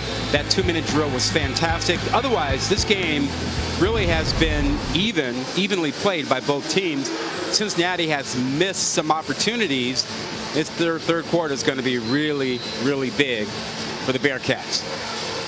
Time of possession, Cincinnati had the advantage. That's not how Sam Pittman usually likes to envision things with his power football team. So the kickoff is going to go into and through the end zone for a touchback. Dave Fleming, Ron Gilmore, Tiffany Blackman, great to have you back with us here in Fayetteville. Interesting game, physical game. How does Cincinnati not just move the ball? They moved the ball okay in the first half. How do they get points on the board? They missed opportunities. I think Ben Bryant is going to play much better in this third quarter, fourth quarter. I think, the nerves he got through the first half. He missed some throws he'd like to have back. There's no question about it. They had things open. The short passing game, the deep passing game, they had some things there. So I think Cincinnati will calm down a little bit, and they'll get some things going in that regard. They have an issue on the other side, though, because K.J. Jefferson is a problem for their defense, running it and also throwing it. I agree with you. I think there was some stuff there for Ben Bryant and the Cincinnati offense. He made some impressive throws. Yep. He's known for his arm. He's sort of a pro-style pocket passer. He also missed some throws. I mean, there were a couple times where the play was there to be made. There were two deep throws that they missed, that he overthrew receivers, where if he gets them, they have touchdown passes. And then there was the pick thrown across the field from hash mark the sideline, was thrown inside, didn't have a lot on it. That stopped one drive. So if they clean up some things, there's some opportunities for Cincinnati to get back in it. You saw those numbers. Not exactly a high bar to clear when you talk about downfield 5 yards or more. That's a nice delivery right there for a first down to Will Pauling. That might have been the most confident throw we've seen from Bryant all day. Got to his drop and threw that confidently with authority right on the numbers. So first down, Bearcats at their own 40-yard line. Throws that one out to the sideline to Josh Wiley. I think overall Arkansas has defended the Cincinnati tight ends pretty well. Yeah, you know, they've actually tackled pretty well. I think we've seen them miss tackles on the side of the Cincinnati defense, not as many on the Arkansas defense. And remember, opening week, tackling is an issue for almost every team. You just don't practice it, live tackling in camp. I showed you number 1 Jalen Catalon, preseason All-American, was hurt midway through last year and missed a good chunk of the year. Here's a deep pass down the right sideline, and again incomplete, and again in a spot where this time Nick Mardner could not catch it. So that was good coverage that time by McLaughlin. He pinned his receiver against the sideline. Not a lot of room there. So that one you got to get to the defense. That's not on Bryant for not being able to drop that one in there. That was really good coverage. Arkansas might have found a cornerback, Dwight McGlothern. The LSU transfer has played really well today. 3rd and 5. Cincinnati started off perfect on their opening drive on 3rd down. Since then, not so perfect. Blitzing team. Pressure comes. The throw is right there for a first down into Arkansas territory. That was a beautiful throw and catch for Tyler Scott. Perfect read. Recognized the blitz. Looked for his slot receiver. Running against the safety and gets him perfectly. That's Bryant at his best right there.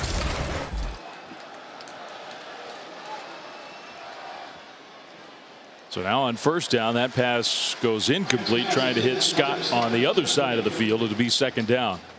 I do like Cincinnati coming out and trying to establish Bryant in this 3rd quarter. As you see the number of plays in the opponent's territory, Cincinnati has gotten in there. They just haven't been able to finish drives. They've shot themselves in the foot. I mean, if you had shown that without the yardage or the points, just said one team had 16 plays across the 50, the other team had 5, you would not expect the team that had 5 to be up 14-0. Bryant throws short middle, wide open, and a good delivery again. Hits Trey Tucker in stride for another Cincinnati first down. Yeah, getting creative. Tucker in the backfield. Bring him out on a little circle route. You got him matched up against the backer. I mean, I like the creativity, the changes you have with Cincinnati here. I think the Bearcats did a little work in the halftime locker room. Now Bryant throws kind of falling away, but gets the pass there. That's Taylor, the tight end, with the catch. Now there is a flag. That's going to be a hold on Arkansas.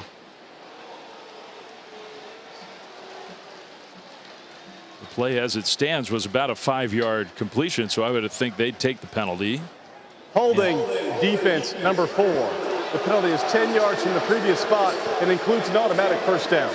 Look, you know, good anticipation by offensive staff for Cincinnati, using the crossing routes, the circle routes, the quick outs against this defense. You know, it's worked against the man coverage when they see it, and in the zone coverages, you still got a guy trailing to get open here. You got him matched up there. The hold is down the field. You saw it beyond where the ball was thrown. Penalty was against the defensive back Malik Chavis. Bryant on first down takes a hit, throws end zone, and it's incomplete. Scott was wide open. Yep. Can't miss him. Can't miss him. And if anything, you throw that ball towards the middle of the field a little bit more. You don't need it to be as hot. Look at it. He's wide open, got a lot of room inside. Make it easier for him, and that's a touchdown. They've just missed too many of those today. And okay, you can say he was about to take a hit, but still, that one you got to deliver on target. 2nd down. Kiner in the backfield. And they'll hand it off to Corey Kiner. Not a whole lot of room straight ahead. Maybe a couple yards down to the 18 to set up 3rd and long. What does Arkansas do here defensively? They've shown more blitzing today than they did last season. They were one of the teams in the country that blitzed the least amount. And now you've got a 3rd down situation. Feeling good about your secondary? I could see them coming again here. They're showing it. Receiver in motion. On 3rd and 8, Bryant looking right now, back middle, throws short middle. Wiley, the tight end, for the catch, and that move forward got Cincinnati a first down. Good composure by Bryant. Wasn't rattled by the show of the blitz. Kept his composure, waited for his tight end Wiley. And now you got matchups again down on the corners here. Hard to play, a lot of zone and cover a lot of area here when you're spread out like this.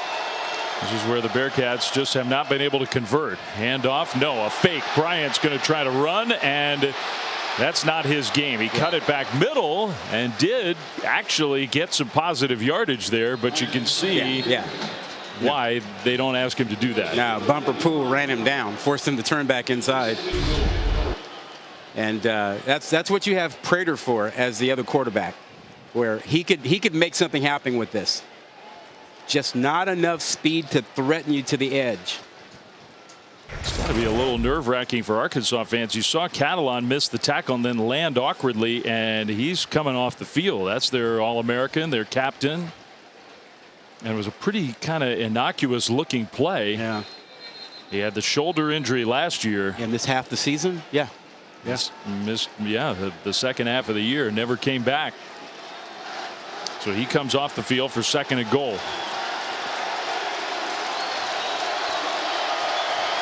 Cincinnati with the ball first here in the second half, looking to make this a one-score game if they can punch it in.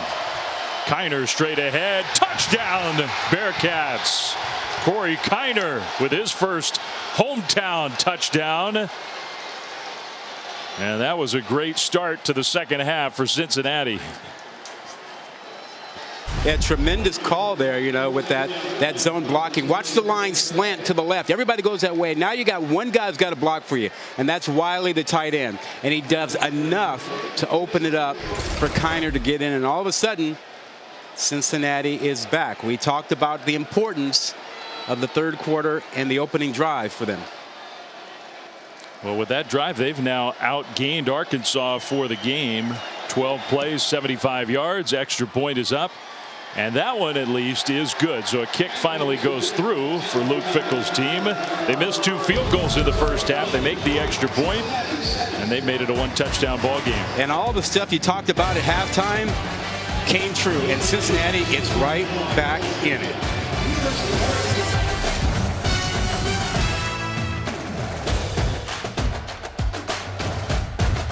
And there's nothing quite like an SEC football Saturday. This one to start the year. They are so excited for this season here in Fayetteville. But the Razorbacks, they have their hands full. Cincinnati on the board. It's a 1-touchdown spread. And the kickoff will go into the end zone for a touchback. And let's go down to Tiffany. Hey guys, when I spoke with Coach Sam Pittman, he told me in this half they've got to get the throwing game going. But then he said it's a fine line. When we hand the ball off and run it, good things are happening. He said we just got to see some more consistency. He said in this second half they want to come out and establish a physical run game, guys. Yeah, well, they didn't start the game that way. They came out throwing the ball after talking about being physical all week.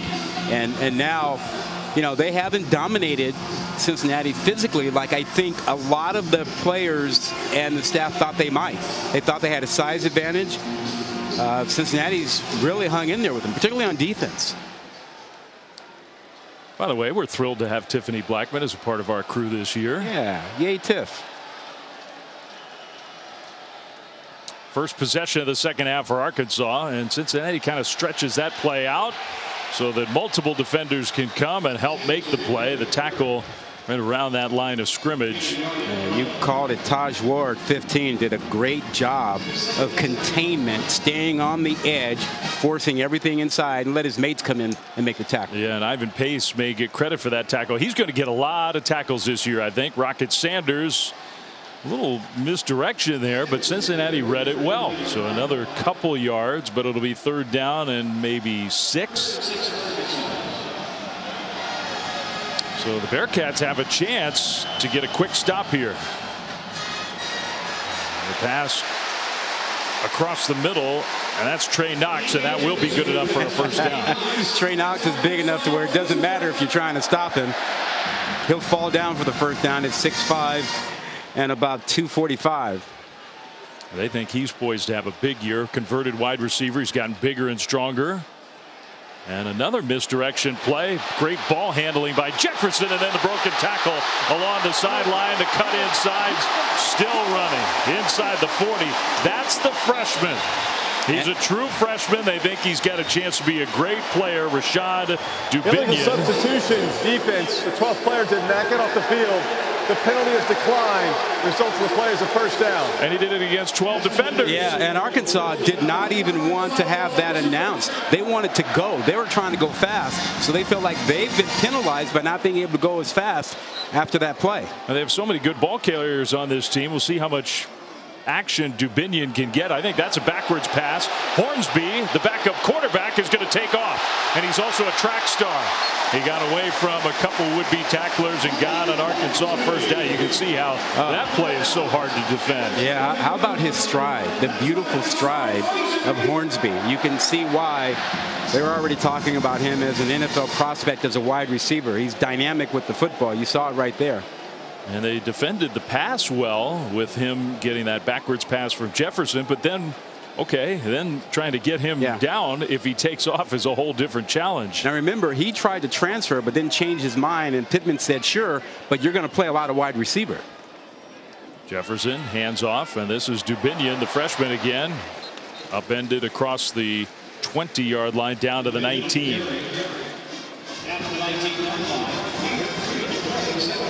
This is prime KJ Jefferson territory. He told us yesterday he knows when to take over a game. He knows when to make a play, when to run over a guy, when to juke a guy.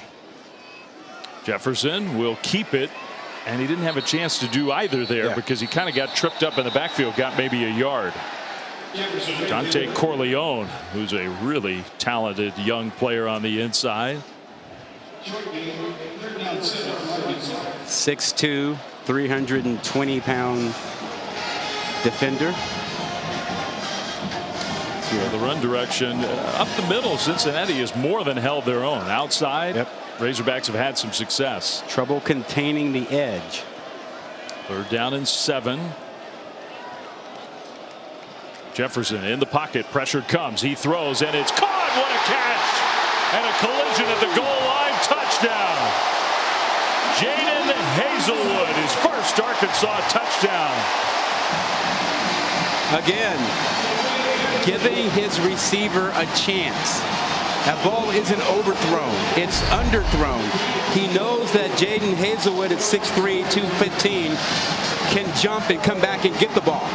He leaves it short to give him a chance. Again, the word at Arkansas is we don't want the long foul balls. We'll take the underthrow, give the receivers a chance, and you saw it right there.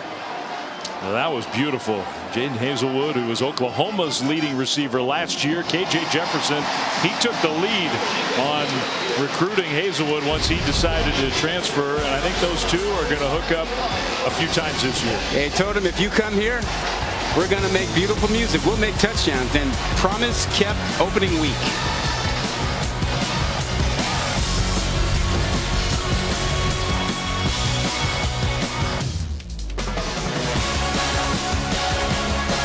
College Football Playoff on ESPN.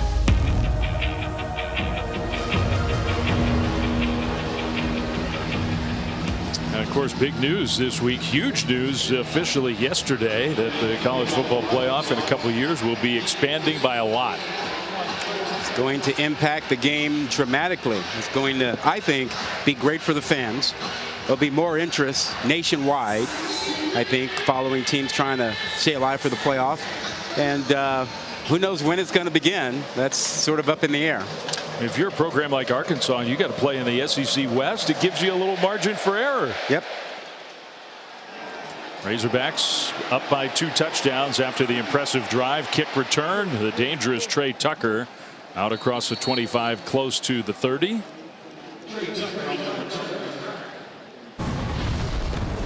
Well, it was a great answer from Arkansas's offense.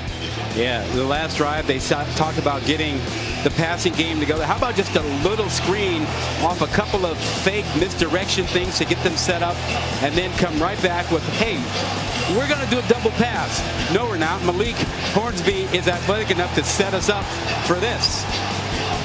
You get Hazelwood making a tremendous catch on a ball intentionally thrown short by his quarterback, K.J. Jefferson. I mean, you think about most of the big plays for Arkansas. The attempted double pass there, the jump pass near the end of the first half for a touchdown, even that one to Hazelwood. Cincinnati has had them well defended. Yeah, I think that's right. But Arkansas just too talented at some spots. Bryant's going deep left sideline and caught. Perfect pass and catch along the sideline, Tyler Scott. So the passing game is ramping up now for Cincinnati. On the money. Listen, we talked about it in the first quarter. The matchup against the corners, those are good matchups for Cincinnati. They've just missed on them. They got that one. They missed too many in the first half. That one was 30 yards. Now on first down, the handoff straight ahead, Charles McClelland. Cincinnati well into Arkansas territory. Bryant just drops this ball in perfectly to Scott. And this is what they need. You get a couple more throws like that, they'll be back in it and can hang in this game. The matchups on the outside, when they get man or they get the 3-deep look, they can work against that. So now there's an Arkansas player down. Is that Catalan again? Had he come back on the field? And now, nope, that's not.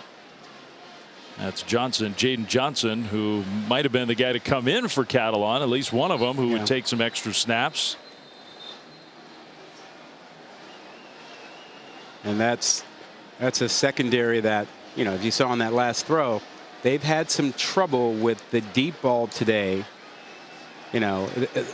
But Cincinnati just hasn't hit him. Well, and think about no Slusher. Yep. Who's hurt. No Catalan now. Now Jaden Johnson goes out. Yep. Talk about some of their depth. It's not the deepest position on this roster, starting to erode away. 2nd and 5. See if Cincinnati keeps on attacking that secondary. Bryant down the middle of the field. He's got his man wide open. Touchdown. It's exactly what they did. Nick Mardner. Touchdown Bearcats. And it was no contest right off the line of scrimmage. Mardner was locked up in press man with Bishop, the corner, and beat him off the line of scrimmage. We've been talking about the matchups. Left side of your screen, it'll show up for you in a hurry. Mardner beats his corner Bishop badly off the line of scrimmage, and what a great throw by Bryant. This time he gave it air. He gave his receiver a chance. He led him to the middle of the field because he was open, perfectly executed. Well, that didn't take long for Cincinnati to answer. 3 plays, 71 yards. Mardner's first Bearcats touchdown, the Hawaii transfer. He put up a lot of numbers for Hawaii last year. Extra point up, and that one is good.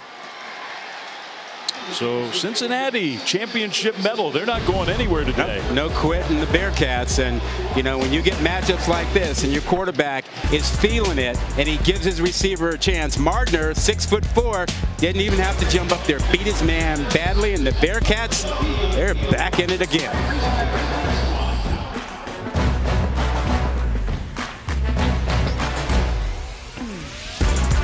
You can imagine how excited they're getting now, getting closer and closer to kickoff. 7:30 Eastern tonight on ABC. Top 5 matchup, Notre Dame and Ohio State. What a terrific game that is from Columbus. That's going to be a great atmosphere also, like we have here today. Hope they have something left. They were there early this morning for game day. Cincinnati has scored twice on 2 possessions here in the second half. A kick return for Arkansas. And not a lot of room. That's not going to be great field position. A.J. Green decided to bring it out. Now penalty flags are thrown on that kick return. Back another look at that touchdown.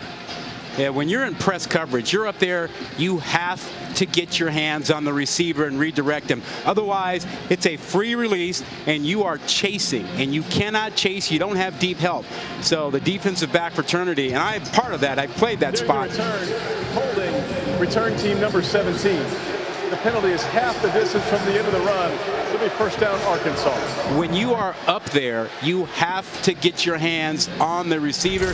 If not, the receiver will celebrate and the band will play and that receiver will get to bang the drum because you didn't get your job done. Get your hands on the receiver when you're in press coverage. Well, Ben Bryant's gotten hot here in the second half. 2 for 2 on those long passes for 66 yards and now a touchdown. He's led 2 touchdown drives since coming out of the locker room.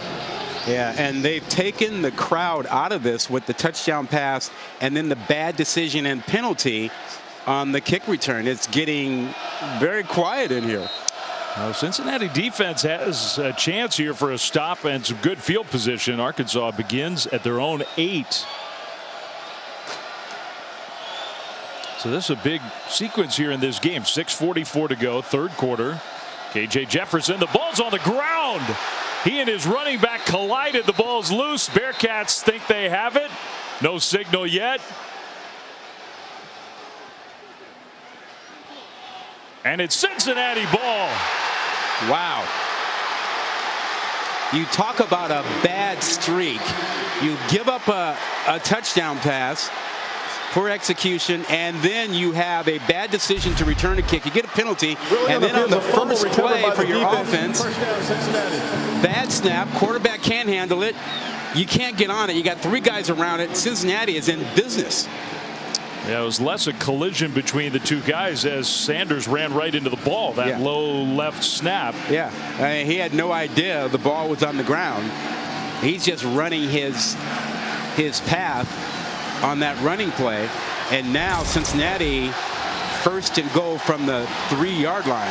3 yards away from probably tying this game. Oh, heavy formation, 3 tight ends. They'll pitch it. A penalty flag though, and that one, if that's against the Bearcats, that's huge. It is. That's going to be a false start. Yeah, you can't have that. Offense, number 11, 5-yard penalty. It remains first down. Why are you in such a hurry? Can't be. No. You got extra tight ends. You're loaded up. You know the snap count. Our 3rd guy in from the left side. No reason. Now, Leonard Taylor definitely jumped. And this changes your play call. It changes everything down here now. Important for Cincinnati to have a good first down play. Gives Arkansas some hope trying to get a stop. Bryant handoff, another flag thrown, and Kiners wrestled to the ground quickly. I think another false start. Yeah.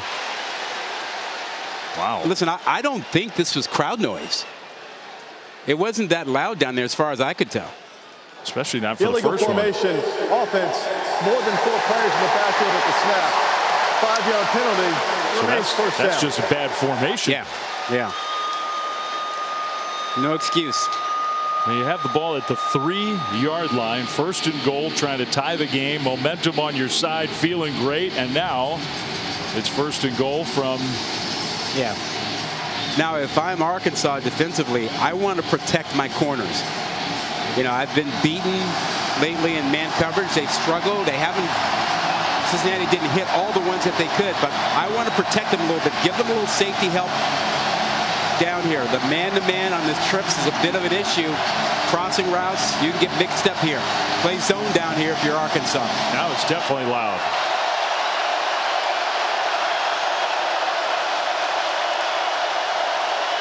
All right, they got a playoff without a flag. Bryant throws, and it is juggled, and I think it was caught by Tucker.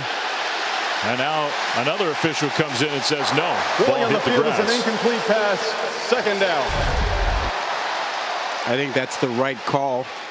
You see from this angle, does he have control going to the ground and complete it? No. Good call. Good call. So it's going to be second and goal from the 13, and it will get louder. And I like the fact that Arkansas played zone on that first play. They did not go man-to-man. Again, those matchups have not been good on the outside for them when they go man. Another flag, and this time they took too much time. Wow. Play of game, offense, 5-yard penalty, remains second down. Luke Fickell told us that he felt like he hadn't prepared his team for the playoff game in that environment, and that they would do a better job of it this week. And they have, for the most part, except for this critical situation. They've been a little bit undisciplined down here, and now the crowd is into it. I would say they are.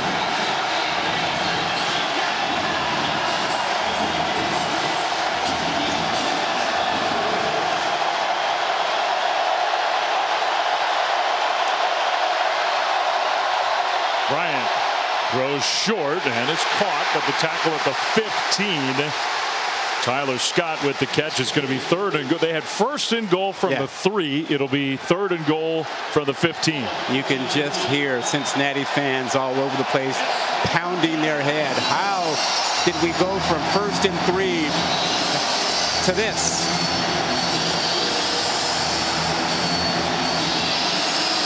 Arkansas, defensively be patient, stay in the zone coverage. Pressure picked up. Bryant zings one in there, and they get back to where they started. I mean, it was a nice pass, a good catch by Tucker. It'll be 4th and goal from the 3, and Luke Fickell, I mean, he's not sending the field goal kicker out there. Wow. So how about this? Wow, that's gutsy. It's early. You're still in the 3rd quarter. You can kick a field goal, but you know what? I don't blame him. Their field goal kicking has not been anything that he's been able to trust. I get it. Ordinarily, I'd say, you know what, kick your field goal, plenty of time left in the game, but when you have no confidence in your kicking team, might as well go for it. Play clock down under 5, down under 2, and they didn't get the play off. I don't think they did. No. Officials agree with you. Delay game, offense, 5-yard penalty, remains 4th down. You want to give the fans an assist on that one? I will give them a big assist. So you wanted to come open your season on the road in the SEC. Listen, win or lose, this is going to help Cincinnati for the rest of the season. They were assessed 20 yards of penalties on 4 different penalties after they took over at the 3, 1st and goal. That is just losing your composure at a critical time. Now 26 yards for Ryan Coe, who's missed 2 field goals already. This kick is up, and that one's not missed. It's perfect right up and through. So for the Bearcats, after all of that, they did get 3 points out of it. Think about where we are.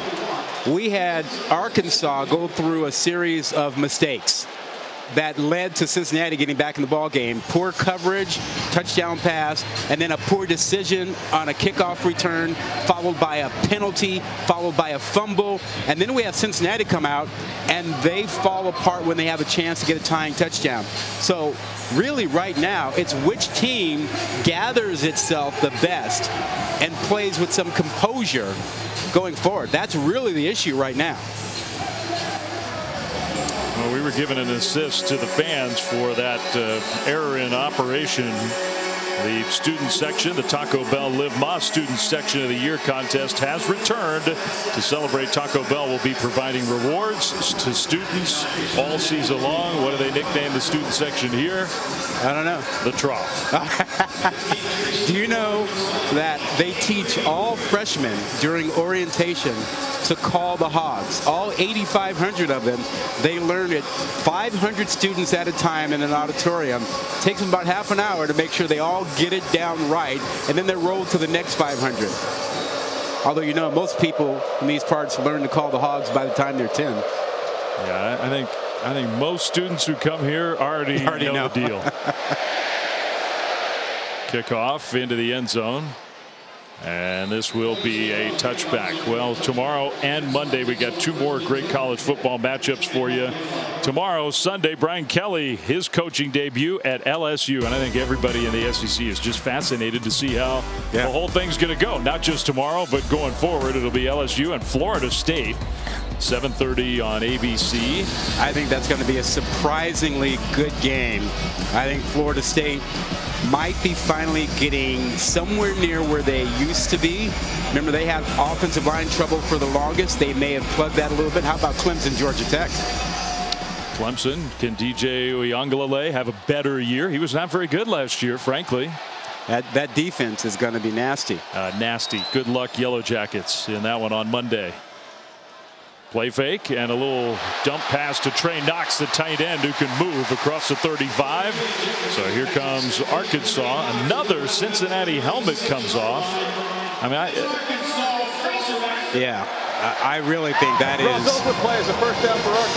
a chin strap issue. That's just too many guys not wanting to wrap it up as tight as possible, and it coming apart when you take a hit. I mean, one of your best players has to come off the field.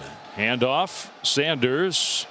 Not much room there. Straight ahead for a yard, maybe 2 on first down. You know, players are always struggling with that line between comfort and safety.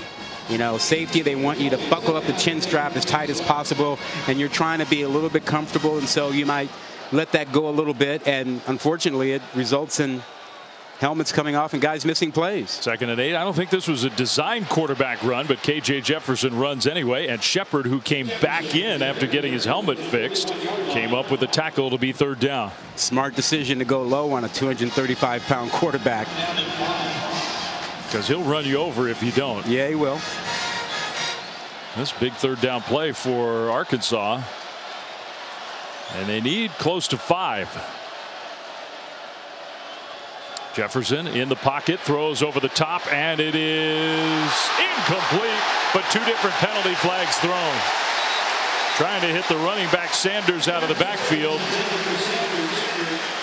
Deshaun Pace, Javon Hicks, both were there. Defense number 20. They'll call Pace. 15-yard penalties enforced from the previous spot and includes an automatic first down. Yeah, you see the left hand grabs the shoulder pad, pulls it. It's impeding the receiver. You know, you can have a little contact, but when you impede him and intentionally try to keep him from catching the ball, that's when the flag comes out. Yeah, Cincinnati sideline was unhappy, but when you watch that replay, that was a penalty. Look, I never, hardly ever find pass interference, but that was clear to me. The former DB club, it's a tight-knit group. Never admit it.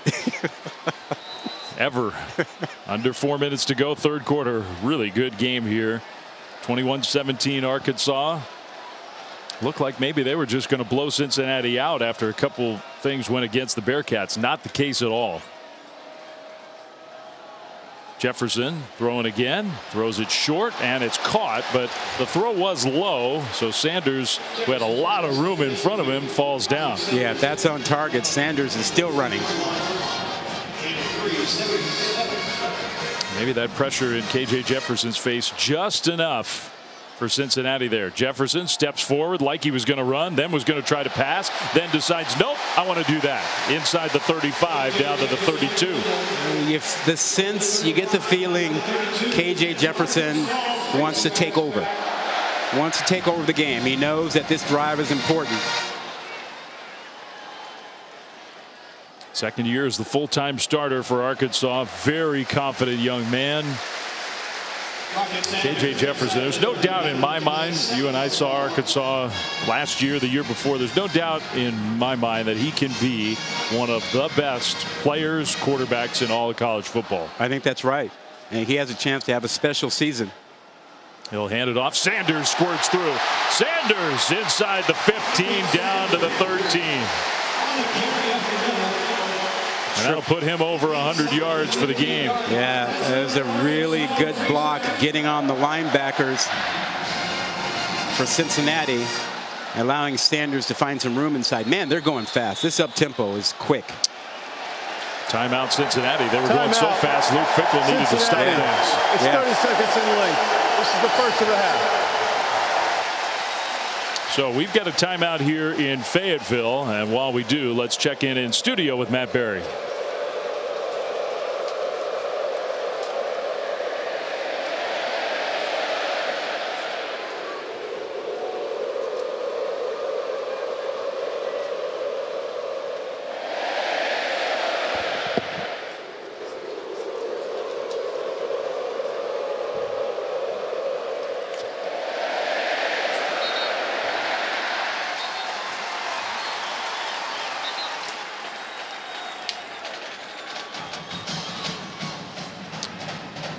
Well, that's a big game for Houston. Obviously, Houston and Cincinnati are so closely aligned now in the same conference and will stay in the same conference when those two move to the Big 12, and they're considered the two favorites their last year in the American. Yeah, they've battled the last couple of seasons and will continue that battle when both programs move over to the Big 12. The overall numbers pretty darn even here in Fayetteville. 2:18 to go, third quarter. Arkansas trying to expand their 4-point lead. Out of the timeout. Time of possession still in favor of the Bearcats. A lot of the scoring strikes for the Razorbacks have happened fast. Yeah, I think you've got to roll the dice defensively if you're Cincinnati. You got to bring a little pressure here. You just can't let Arkansas dictate down here. Jefferson and Sanders in the backfield. It's Sanders who gets tackled right around the line of scrimmage. Good stop there. Yeah, they brought the linebackers a good run blitz and tried to make sure they clogged up the inside. Pace doing a tremendous job. So now you've got a second and long. So now you can sort of take stock of things defensively, decide if you want to go maybe play a little zone, but blitz, so you're playing zone behind it. Figure that this is KJ Jefferson territory if you're an Arkansas fan. How to keep the ball in his hands. Ivan Pace, love his story. He goes off the field for this play. Hazelwood came in motion. Play fake. The throw behind the receiver, and Jefferson unhappy with himself there. He should be. Thompson. He missed that badly. He had Thompson inside easily. Thompson got inside of the corner, showed Jefferson his numbers. Hey, hit me on the numbers. It's a touchdown. This is wide open. Wow. So we'll see if that looms large. Hey, he's cramping, I think, or something like that. Maybe that impacted the throw. Maybe. If you're Cincinnati, you have to lay back and play zone with these tall receivers. You don't want to be up on them. You want to see the ball and be able to react. They don't look like they're laying back here. Just an all-out pressure. Jefferson on the move. Jefferson to the end zone, incomplete. Okay, Jay Jefferson, that's two erratic throws, and he's limping around a little bit. He's definitely limping. It'll be fourth down. Field goal team's coming out. I think you're onto something with the cramping impacting him, because he is limping, and his accuracy on the last two throws just really off. First time this ball game we've seen him miss that badly. This one's not even close. Good coverage. Maybe just chucked it. Yeah. But on the previous throw, he was suffering cramps, and he missed badly on that throw. So Cam Little's field goal try is up. And from 32 yards out, it is good. So Arkansas back up by a touchdown, 24-17.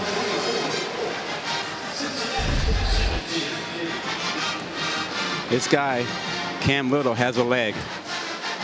This one is true. And like I said, we saw him in warm-ups. Drilling them from 52 yards would have been good in warm-ups from a good 58, 59. It could come into play late in this game. Very well could. Freshman All-American kicker last year. So Arkansas's offense moves down the field, but they have to settle for three. First field goal of the game for the Razorbacks. KJ Jefferson. It looks to be okay. I mean, I'm not a doctor. I'm not down there, but it does appear to be some sort of cramping issue. Well, it's been a rough day for him. Remember, he took a lot of hits in the first half and had some sort of an upper body issue that bothered him, and now it seems to be lower body. It's been a long, hot day. Listen, we've talked about the hitting and how physical this game has been. It really has been as physical as any football game opening weekend I can recall. See, now you're sounding like a coach with the upper body, lower body thing. Because I'm not sure where it is. That's what we get from these coaches all the time now. Yep. Touchback. After the field goal, Cincinnati will get the ball back, and another check-in studio with Matt.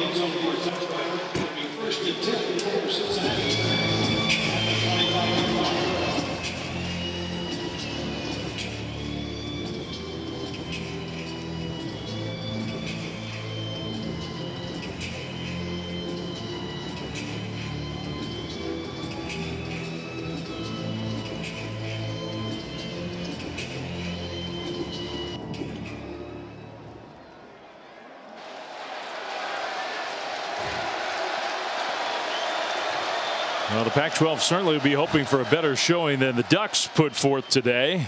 First pass from Cincinnati incomplete as they start their drive. What a beatdown. Yeah, Bo Nix against Georgia. That's a bad mix. Well, you know, the history sort of led you to believe that Bo Nix would struggle against this Georgia team. He had faced them 3 times, had not played well against them.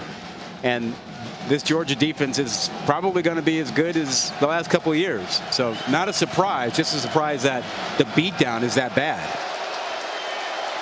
Utah, I think a much better chance to show up tonight in Gainesville. Final 2 minutes of the third quarter here. Bryant across the middle. Man, Ben Bryant is feeling so much more confident now. That's the tight end Josh Wiley. Another Cincinnati first down. Yeah, he took his time and went from his first to second to third receiver and threw a bullet. So 1st and 10 outside their own 40. Bryant takes a monster hit. Oh my goodness. Yeah, he the did. pass is incomplete. He got up. That was Eric Gregory. All 303 pounds of Gregory. Just watch the hit here and full body on him. Oh, that hurts, and he's going to feel that tomorrow. You know, I think he knew that was coming, and he shortened his stride a little bit. You see the accuracy was way off. I don't blame him on that one. Handoff, that's Kiner, and Corey Kiner gets stopped after a gain of maybe 2. It'll be 3rd and long. Well, you're not going to get the matchup you want on the outside 3rd and long. They're going to protect the corners a little bit. So you're thinking in terms of your matchup with the slot guys, crossing routes. That's what you'll get. Just your best possibility here if you can protect your quarterback. Arkansas might have jumped. A flag is thrown. This could be a free play for Ben Bryant in Cincinnati. The heave downfield, and another penalty flag is thrown. It's incomplete. So now you might have 2 against the Razorbacks, and that second one might be really damaging. Yeah. Brini took a shot at the receiver, and I think that was Mardner, while the ball was in the air. Latavius Brini, the Georgia transfer. One of the last healthy bodies in that Arkansas secondary. We know what the first penalty is. There is no foul for pass interference. Offside, defense, 5-yard penalty, remains 3rd down. Okay, so the second penalty flag was picked up. It's just the offsides. It'll be another 3rd down play coming. Well, then they had to decide that the ball wasn't in the air when he made contact down there, because there was clearly contact. And you'll see there's a offside penalty, the upper part of the screen there.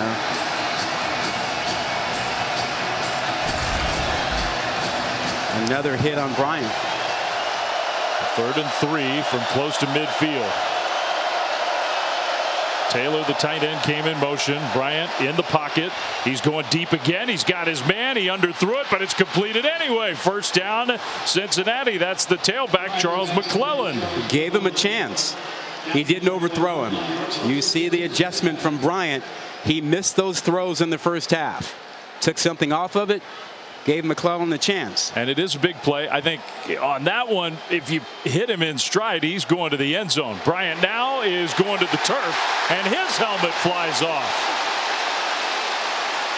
So the sack for the Arkansas defense will be the final play of quarter number 3. Timeout. Ben Bryant played a lot better in that quarter, but he paid the price. Yeah, he did. He took some hits, and that last play was another one. But hey, he's shown his toughness today, and you're right, not a good first half for him, but this 3rd quarter, he showed you the kind of quarterback he can be. Yeah, we had a lot of action. Cincinnati got the ball first out of the locker room. Corey Kiner with the first touchdown. The quick answer, what a delivery from Jefferson to Hazelwood. And Cincinnati came back, and Arkansas field goal finished off the scoring. It's 24-17.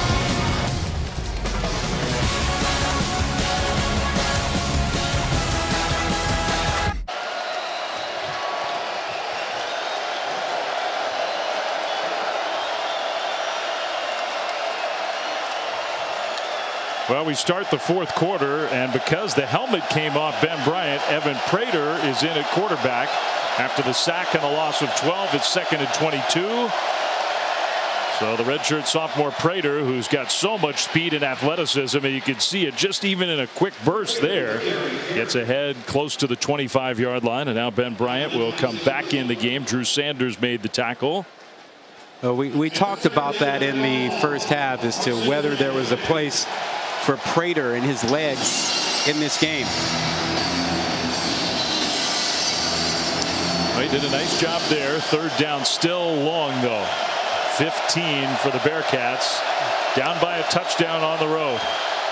Bryant throws a screen pass with blocking ahead. McClellan cuts it upfield, broke a tackle inside the 10, dives for the pylon, and no signal. I guess he was out of bounds just inside or around the 1. Now there's a penalty flag down back at the line of scrimmage. Perfect call, screen with blocking in front. Holding, offense, number 74. Wow. 10-yard penalty from the spot of the foul. That is Jeremy Cooper, left guard. What a huge penalty that is. Luke Fickell's unhappy with that call. Yeah, that will not only negate setting up a touchdown, this will put them out of field goal range, at least for the moment. Well, it was just the perfect call and executed beautifully, except for the hold.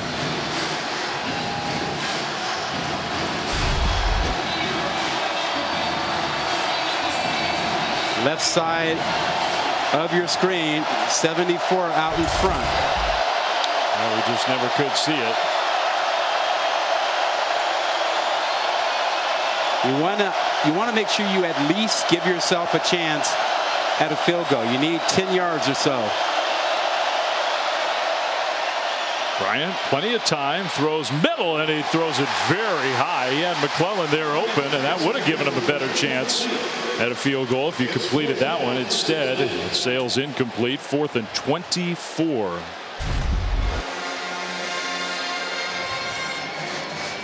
All right, let's see. Did he get him? Yeah, reaching up. Didn't need to. He's going to miss it. Very little touch, but still didn't need to, because let your running back go one-on-one and see what happens. And when you just grab the jersey out of the open like that, you're going to get penalized. You're going to get flagged, yeah. And you didn't even get a good block out of it. You didn't hold to help the play at all. This will be a 53-yard field goal try if they actually try it. Be cautious of a block here. He doesn't necessarily get the ball up quickly. Didn't look like it in warm-ups. Another flag. They committed a delay of game penalty. Kicking team. 5-yard penalty. Remains 4th down. In this second half, and you can read the lips. You don't have to be a master lip reader to see what Luke Fickell just said, and I agree with him. And that's just sloppy. Yeah. Well, they've had their share, more than their share, of sloppiness in this second half, which has cost them points. A very even keel. I mean, he's an intense guy, but a very even keeled coach typically on the sideline. He's hot. The penalties in those big spots for the Bearcats in the second half have been really important. So now the punt team out there, when we thought that they might be inside the 1, trying to pin Arkansas deep, and they will. Now there's another penalty flag back near the line of scrimmage. Mason Fletcher did an excellent job there with that punt, but it might be against Cincinnati, so this one might be negated. Yeah, that wasted a great effort by Mason Fletcher. He held that ball to let his cover guys get down there before he kicked it. Illegal formation, kicking team. Number 7 was not on the line of scrimmage. The 5-yard penalty is enforced in the previous spot. Repeat 4th down. Now they're not even getting lined up properly on a punt. Yeah, these are just details. You know, maybe you're a little hot, a little tired, a little fatigued, and you're not paying attention to details. But it's the little stuff that has really hurt Cincinnati in this second half. Lining up wrong a couple times, false starts. And it's cost them at least 7 points, maybe possibly 10. And we'll see. Maybe Mason Fletcher can bail him out here and do that again, because that was just about as good as you could do it. It's not the total yardage, it's the number of penalties and when they were committed that has really been tough. That's right. Still a long way to go in this one. It's only a 1 touchdown difference. All right, Fletcher's going to wait again, end over end again. Fair catch signal inside the 10. So that was a good job, not quite as spectacular, but still a good job. Arkansas will get the ball back. But first, we'll step aside and come back to Fayetteville after this fourth quarter football in a 1 touchdown game.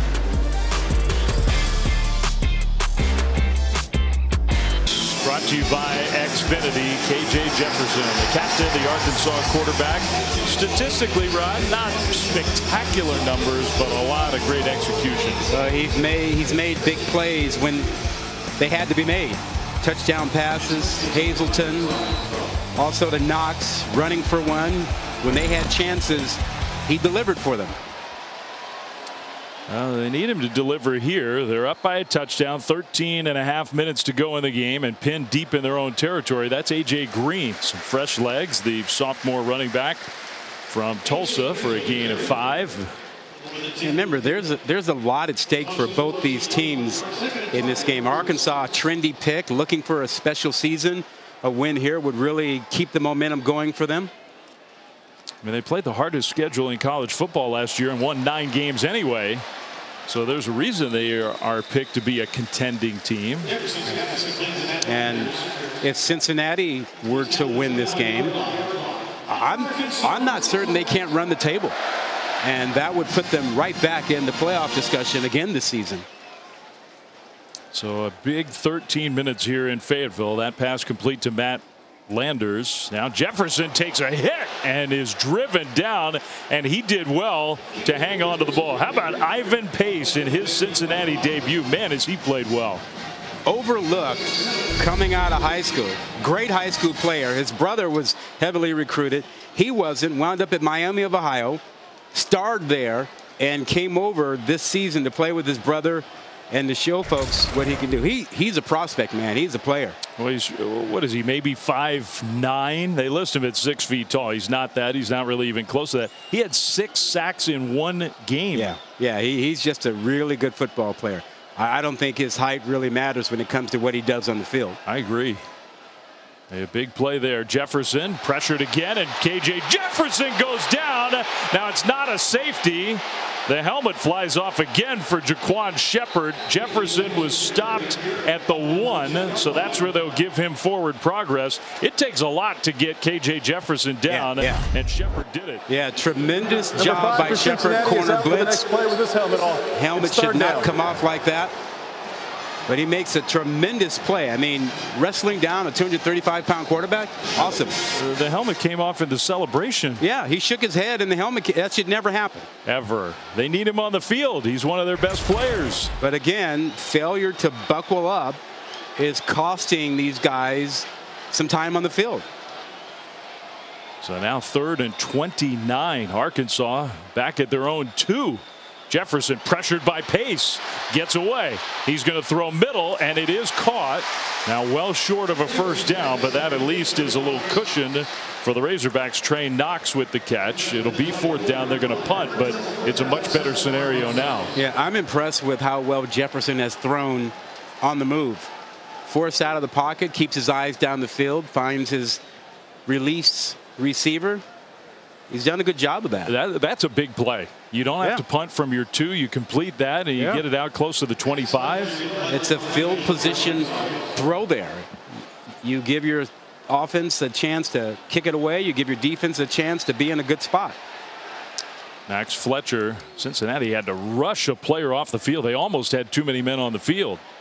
This one is returnable, and that's a really good return man. Tucker straight ahead. Tucker into Arkansas territory down inside the 40.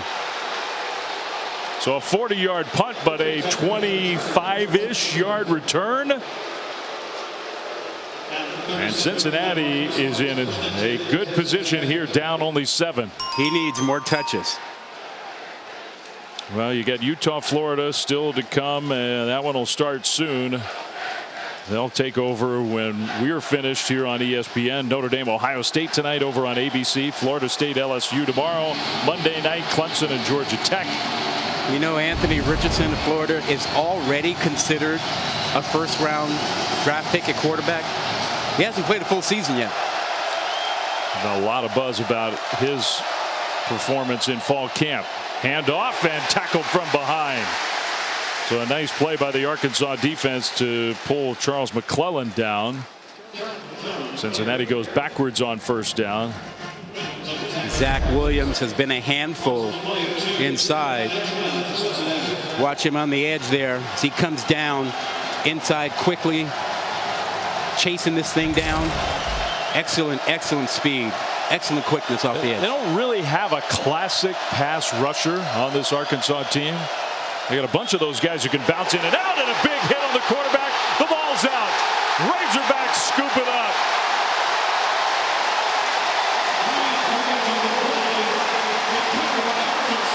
Jordan Dominic comes away with the ball. And I think he's a guy who jarred it loose too. I don't think there's any doubt. Ben Bryant's hand was not coming forward. That's a fumble. Not an incomplete pass. That's a fumble.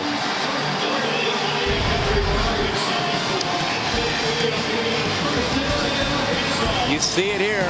That hand never starts forward. Big hit. Great job. Dominic puts him in perfect position.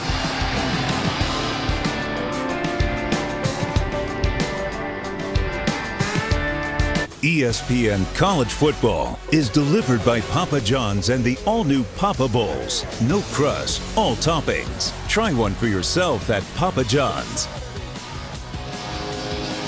Now Sam Pittman, maybe the most popular man in the state of Arkansas. He is making friends every day on campus here in Fayetteville, and he's making friends with the way his team has played. What an amazing turnaround. 2 years in a row, Razorbacks didn't win an SEC game before Pittman took over. 2 full SEC seasons without a conference win.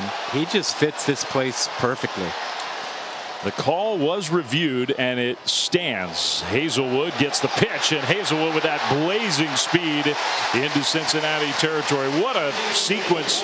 The big punt return, Bearcats had it in Arkansas territory, down just a touchdown in the fourth quarter, and a couple plays later, the sack, the strip, the fumble recovery. Arkansas is going to try to put the game away. Yeah, the sack strip was huge. What a play by Jordan Dominic. KJ Jefferson to the tight end, Knox, who got a block down the sideline, touchdown.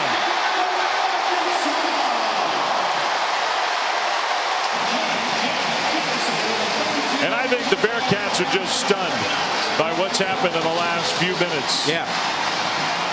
But listen, besides KJ Jefferson, Trey Knox has been the most outstanding player today. He's made play after play. And on that one, man, did he show you his speed at 6'5", 245. And that was just a check down. But he gets a great block, and he was off to the races. That's where he looks like the converted wide receiver. Yeah. I mean, he's big and strong now. Extra point is up and good.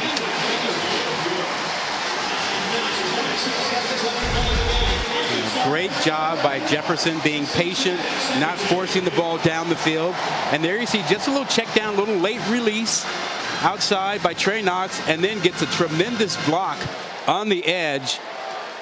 And that's all he needed. Great speed. Safety couldn't come over and help. And that's where Ketron Jackson should get some credit. You don't have to pancake the guy. Just get in the way. Get in the way. What a big play for Sam Pittman's team. I think he was popular before. He's going to be getting hugs all over the place. He told us that it was equally important for the fans that Arkansas play well and keep the momentum going, because this fan base has been so excited and waiting for the start of this season after what they did last year. You and I were there in Tampa when they beat Penn State. They hadn't won a New Year's Day bowl game in what, almost 20 years, something like that. They beat Texas A&M last year. They beat LSU. They took Alabama down to the wire. And this team, Sam Pittman said it himself, this is his best team. It's the biggest, fastest, strongest team he's had in his 3 years. Cincinnati still not out of it. 9.5 minutes to go, but the Bearcats, some of these mistakes have just been crippling. Yeah. So the touchback, Cincinnati will get the ball back, and we'll phone the studio and talk to Matt Berry.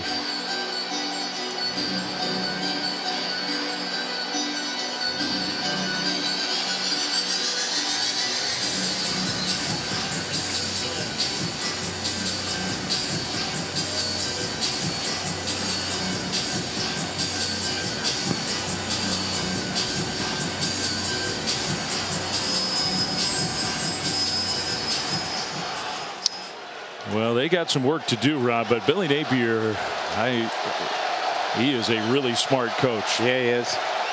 And he's got some talent on that team. A lot of speed on defense. Well, Cincinnati ball. That's Tucker in the backfield with all his speed. So Trey Tucker for a nice gain. The Bearcats in this second half, they picked up yardage in chunks. They've had some big plays with the time left on the clock. And then they gave it back with penalties. They did. The penalties, that may be what Luke Fickell ultimately remembers from this game if his team can't come from behind.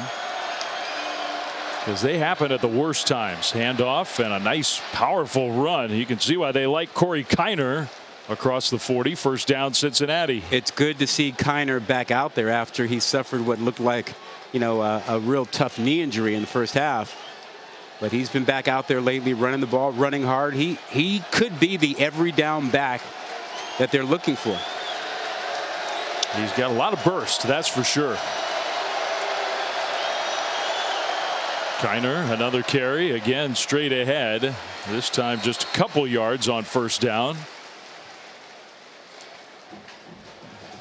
Well, you don't have to rush, but when you're down 2 scores and the clock's winding and it's under 9 minutes to go, you do have to play with urgency. Yeah.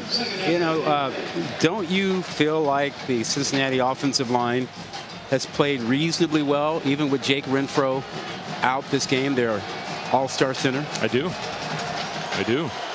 One big penalty on a screen pass that was a huge penalty in this game. Otherwise, I think they have. Bryant's going deep down the middle, and he overthrew Tyler Scott again. He had him. Just give your guys a chance. We've seen this issue when you get these matchups, and the matchup they like coming into the game, and you can see why. Their receivers are problems for the corners for Arkansas.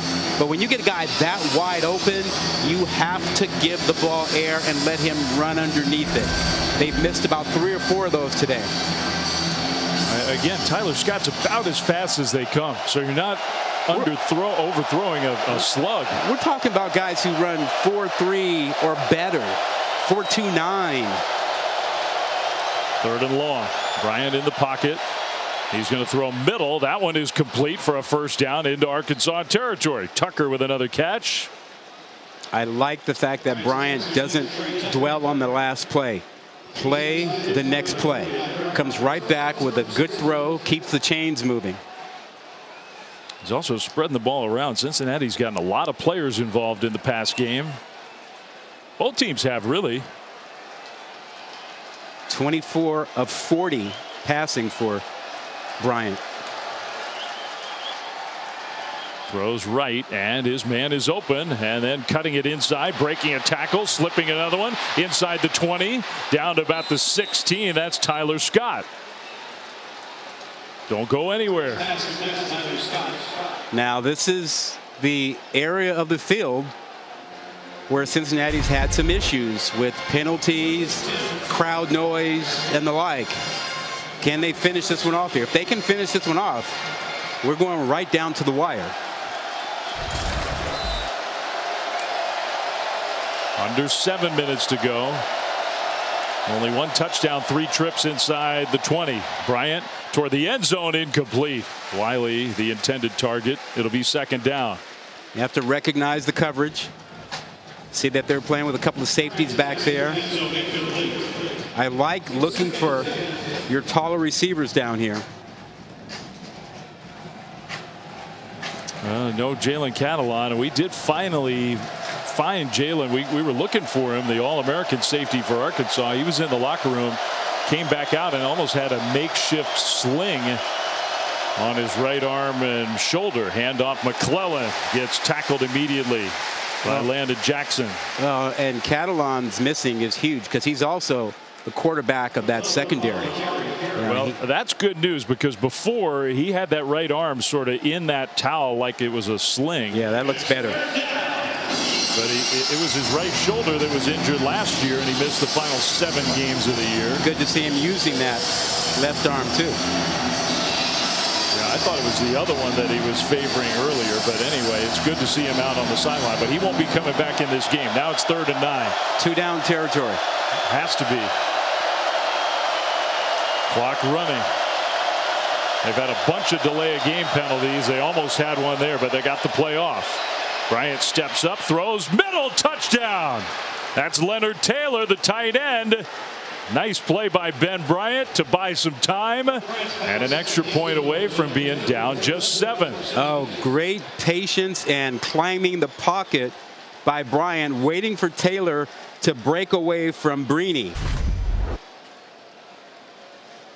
At Arkansas playing a little bit more man coverage here. You'll see the tight end matched up with Brini. Goes inside of him. Brini lets him go. He thought there was help on the inside. Luke Fickell's team just will not go away. Extra point up and good. So it's 31-24. Cincinnati's got 2 timeouts. There's 5:49 on the clock. Good patience. Climb that pocket. Wait for your tight end to come across free in the middle of the end zone. We got ourselves a 1-possession game.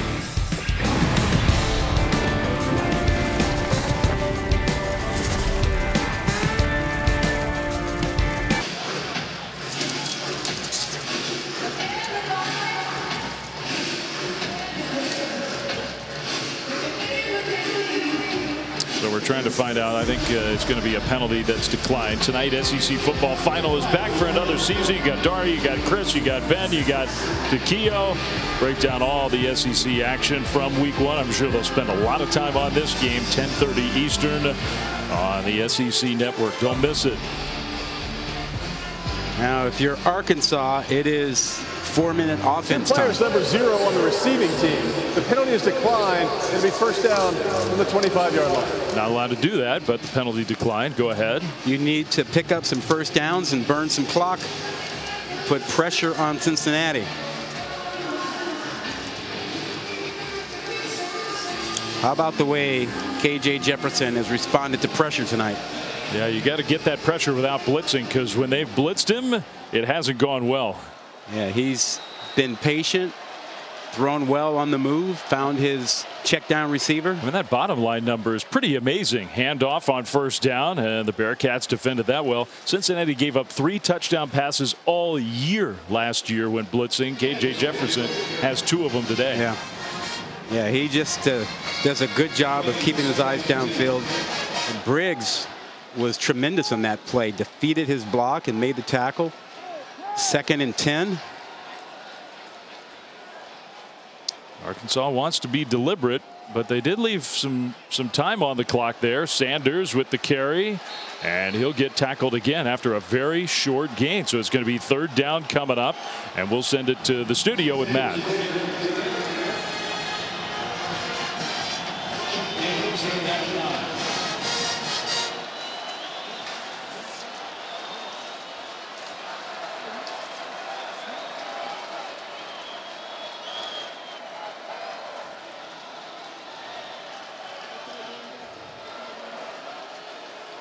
All right, so I mean, look, it makes it maybe a little more complicated if you're a fan, but it means we got a lot of stuff, good stuff going on here week 1. This game coming down to the wire, and a 3rd and 9 play. Jefferson steps up, going to try to run for it. K.J. Jefferson breaks a tackle, and he'll get the first down.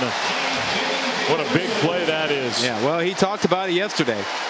He knows the moment. He knows when he needs to take over. And that was a drop back pass, but he knew and trusted himself to go get that first down and keep the clock moving. Well, that's huge. Cincinnati was staring at getting the ball back with plenty of time. Now Arkansas can let that clock roll. That's a 3rd down and 10, and your quarterback breaks the back of the defensive coordinator with that call where he had everything covered he wanted, and the quarterback goes and picks up the first down. Just making a play. So the handoff on first down, straight ahead. Sanders, who's had a big afternoon, for a gain of maybe 3. Now under 4 minutes to go. And defensively, if you're Cincinnati, you still have to think about rolling the dice a little bit, bringing pressure to stop the run, getting your guys in there and try to hold up on the back end if you get play action. But you don't have a choice here. You got to stop the run and leave some time on the clock. Can't play soft here. And Arkansas really, their idea is take the play clock all the way down or close to it, because they've got the touchdown lead with the ball. Jefferson, handoff again. Sanders, and he gets close but stopped maybe a yard short, maybe 2. It'll be third down. Football's got to be in Jefferson's hands here, right? I think so. I mean, who else do you trust in this situation? And I think you might be right. Cincinnati, you might have to sell out. You do. Just take a guess and see if you come up with a stop. But if I've got Jefferson at 235 pounds, I need a yard. Whether you go with the quarterback run game or you have him do the quarterback draw, whatever it is, you want him handling the football. And Cincinnati, bring everybody except your corners. They do have their 2 timeouts. Jefferson straight ahead, no nuance, no surprise, just power football and an Arkansas first down. Well, you have 2 problems now for Cincinnati. The clock, and you're giving up too much yardage. You might wind up getting a stop, but they'll be in field goal range to really seal things. Timeout of the half. All right, so Cincinnati does use one of their 2 remaining timeouts, so we'll take a break and come back for the final 2 minutes right after this.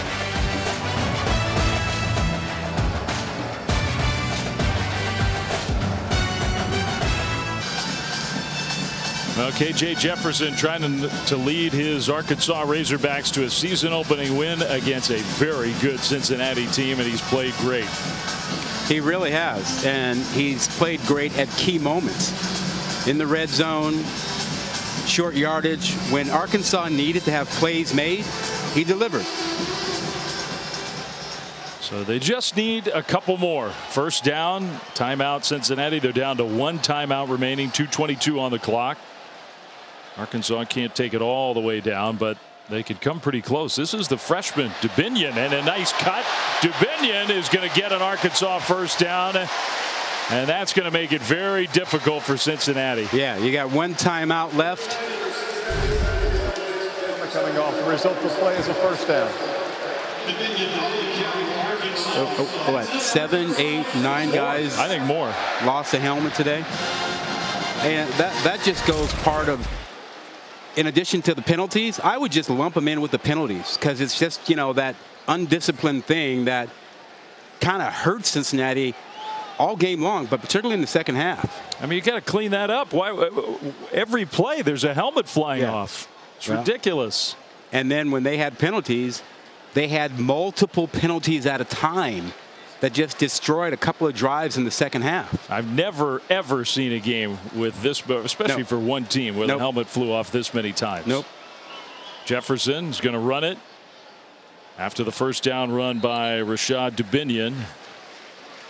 Just a gain of a couple of yards. Now the Bearcats will use their final Cincinnati timeout. has called their final timeout of the half. It'll be a full timeout. But the Bearcats know that that will do it here. Direction. It'll be 30 seconds in length.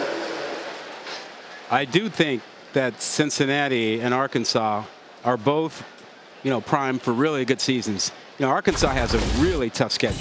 I don't think there's any question about that. They do. However, if we take a look at that schedule, I mean, South Carolina, that's a good team. Yep. But they should beat South Carolina at home, Missouri State, at Texas A&M, and Alabama. How about that? They have 2 weeks that are back-to-back that are tough. Texas A&M and Alabama being one of those tough weekends. And why are they playing BYU in the middle of the season? Yeah, Sam Pittman would like to ask that question. Yeah. I mean, that's a tough non-conference game on top of this tough non-conference game when you also play in the SEC West. And you're talking about a BYU team that also believes in being as physical as possible. Sam Pittman's team. Last year they had the toughest strength of schedule according to our FPI. This year, at least preseason, ranked as 10th. Although just about everybody who's ranked ahead of them also plays in the SEC, so you're kind of splitting hairs. Jefferson, the running back, was not where he expected him to be. He can't have something like that happen, just a turnover. That's the only thing that's going to keep Arkansas from winning this game. So Jefferson smartly kept the ball. Yeah, and you think about what's ahead for Cincinnati, assuming they don't come up with a miracle here. They have a schedule that I believe they got a good chance of running the table. Well, there's no doubt, as you said, they are a good team again. They may have lost 9 players to the NFL draft. They may have lost their multiple-year starting quarterback, the best cornerback duo in the country. They have a lot of good players left on this team. Yeah, and I think they will go home and say, you know what? All we got to do is clean up the penalties, the mistakes, the whole helmet coming off issue. Clean those things up, and they can play with anybody. Arkansas has called their first charge timeout of the half. It's 30 seconds in length.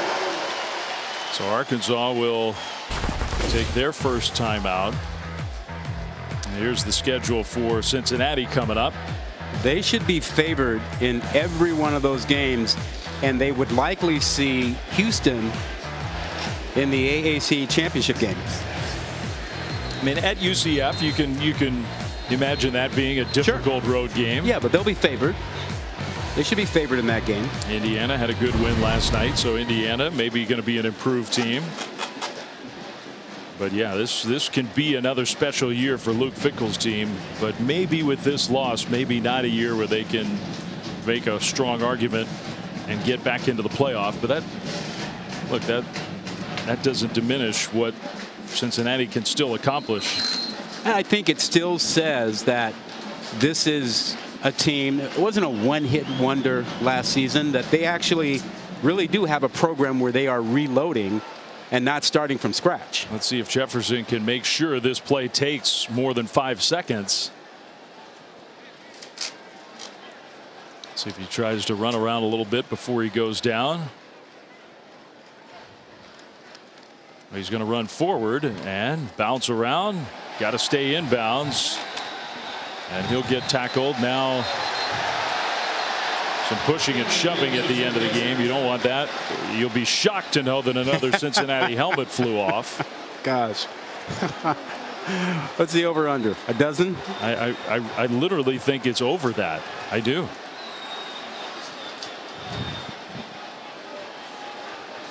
But Arkansas does not have to snap the ball again. They stopped the clock because of all the stuff after the play. During the play, number 10 for Cincinnati lost his helmet. By rule, the play is eligible for a 10-second subtraction. Please reset the game clock to 23 seconds. Start the clock when we're ready for play signal. It'll be 4th down. Start the clock and rev up the jukebox for Sam Pittman. He's going to celebrate this win. That was hard earned. Yeah, it was. Worthy opponent in Cincinnati. Big physical game, big time environment. Welcome back, college football. We missed you. They think it could be a special season here in Fayetteville. And I give both programs credit for playing this game. That's a tough one to start the year. The final seconds tick off the clock, and it's officially over. Arkansas with a 31-24 victory. It's been a long time since an Arkansas team has done what they just did. Beat a ranked team to start a year. First time since 1975 they beat a top 5 USC team that year. And we'll see if it can be a special year in Fayetteville. For Tiffany Blackman, for Rod Gilmore, Dave Fleming saying so long. Thanks for being with us. Utah, Florida coming up next. But first, we'll get you back to the studio.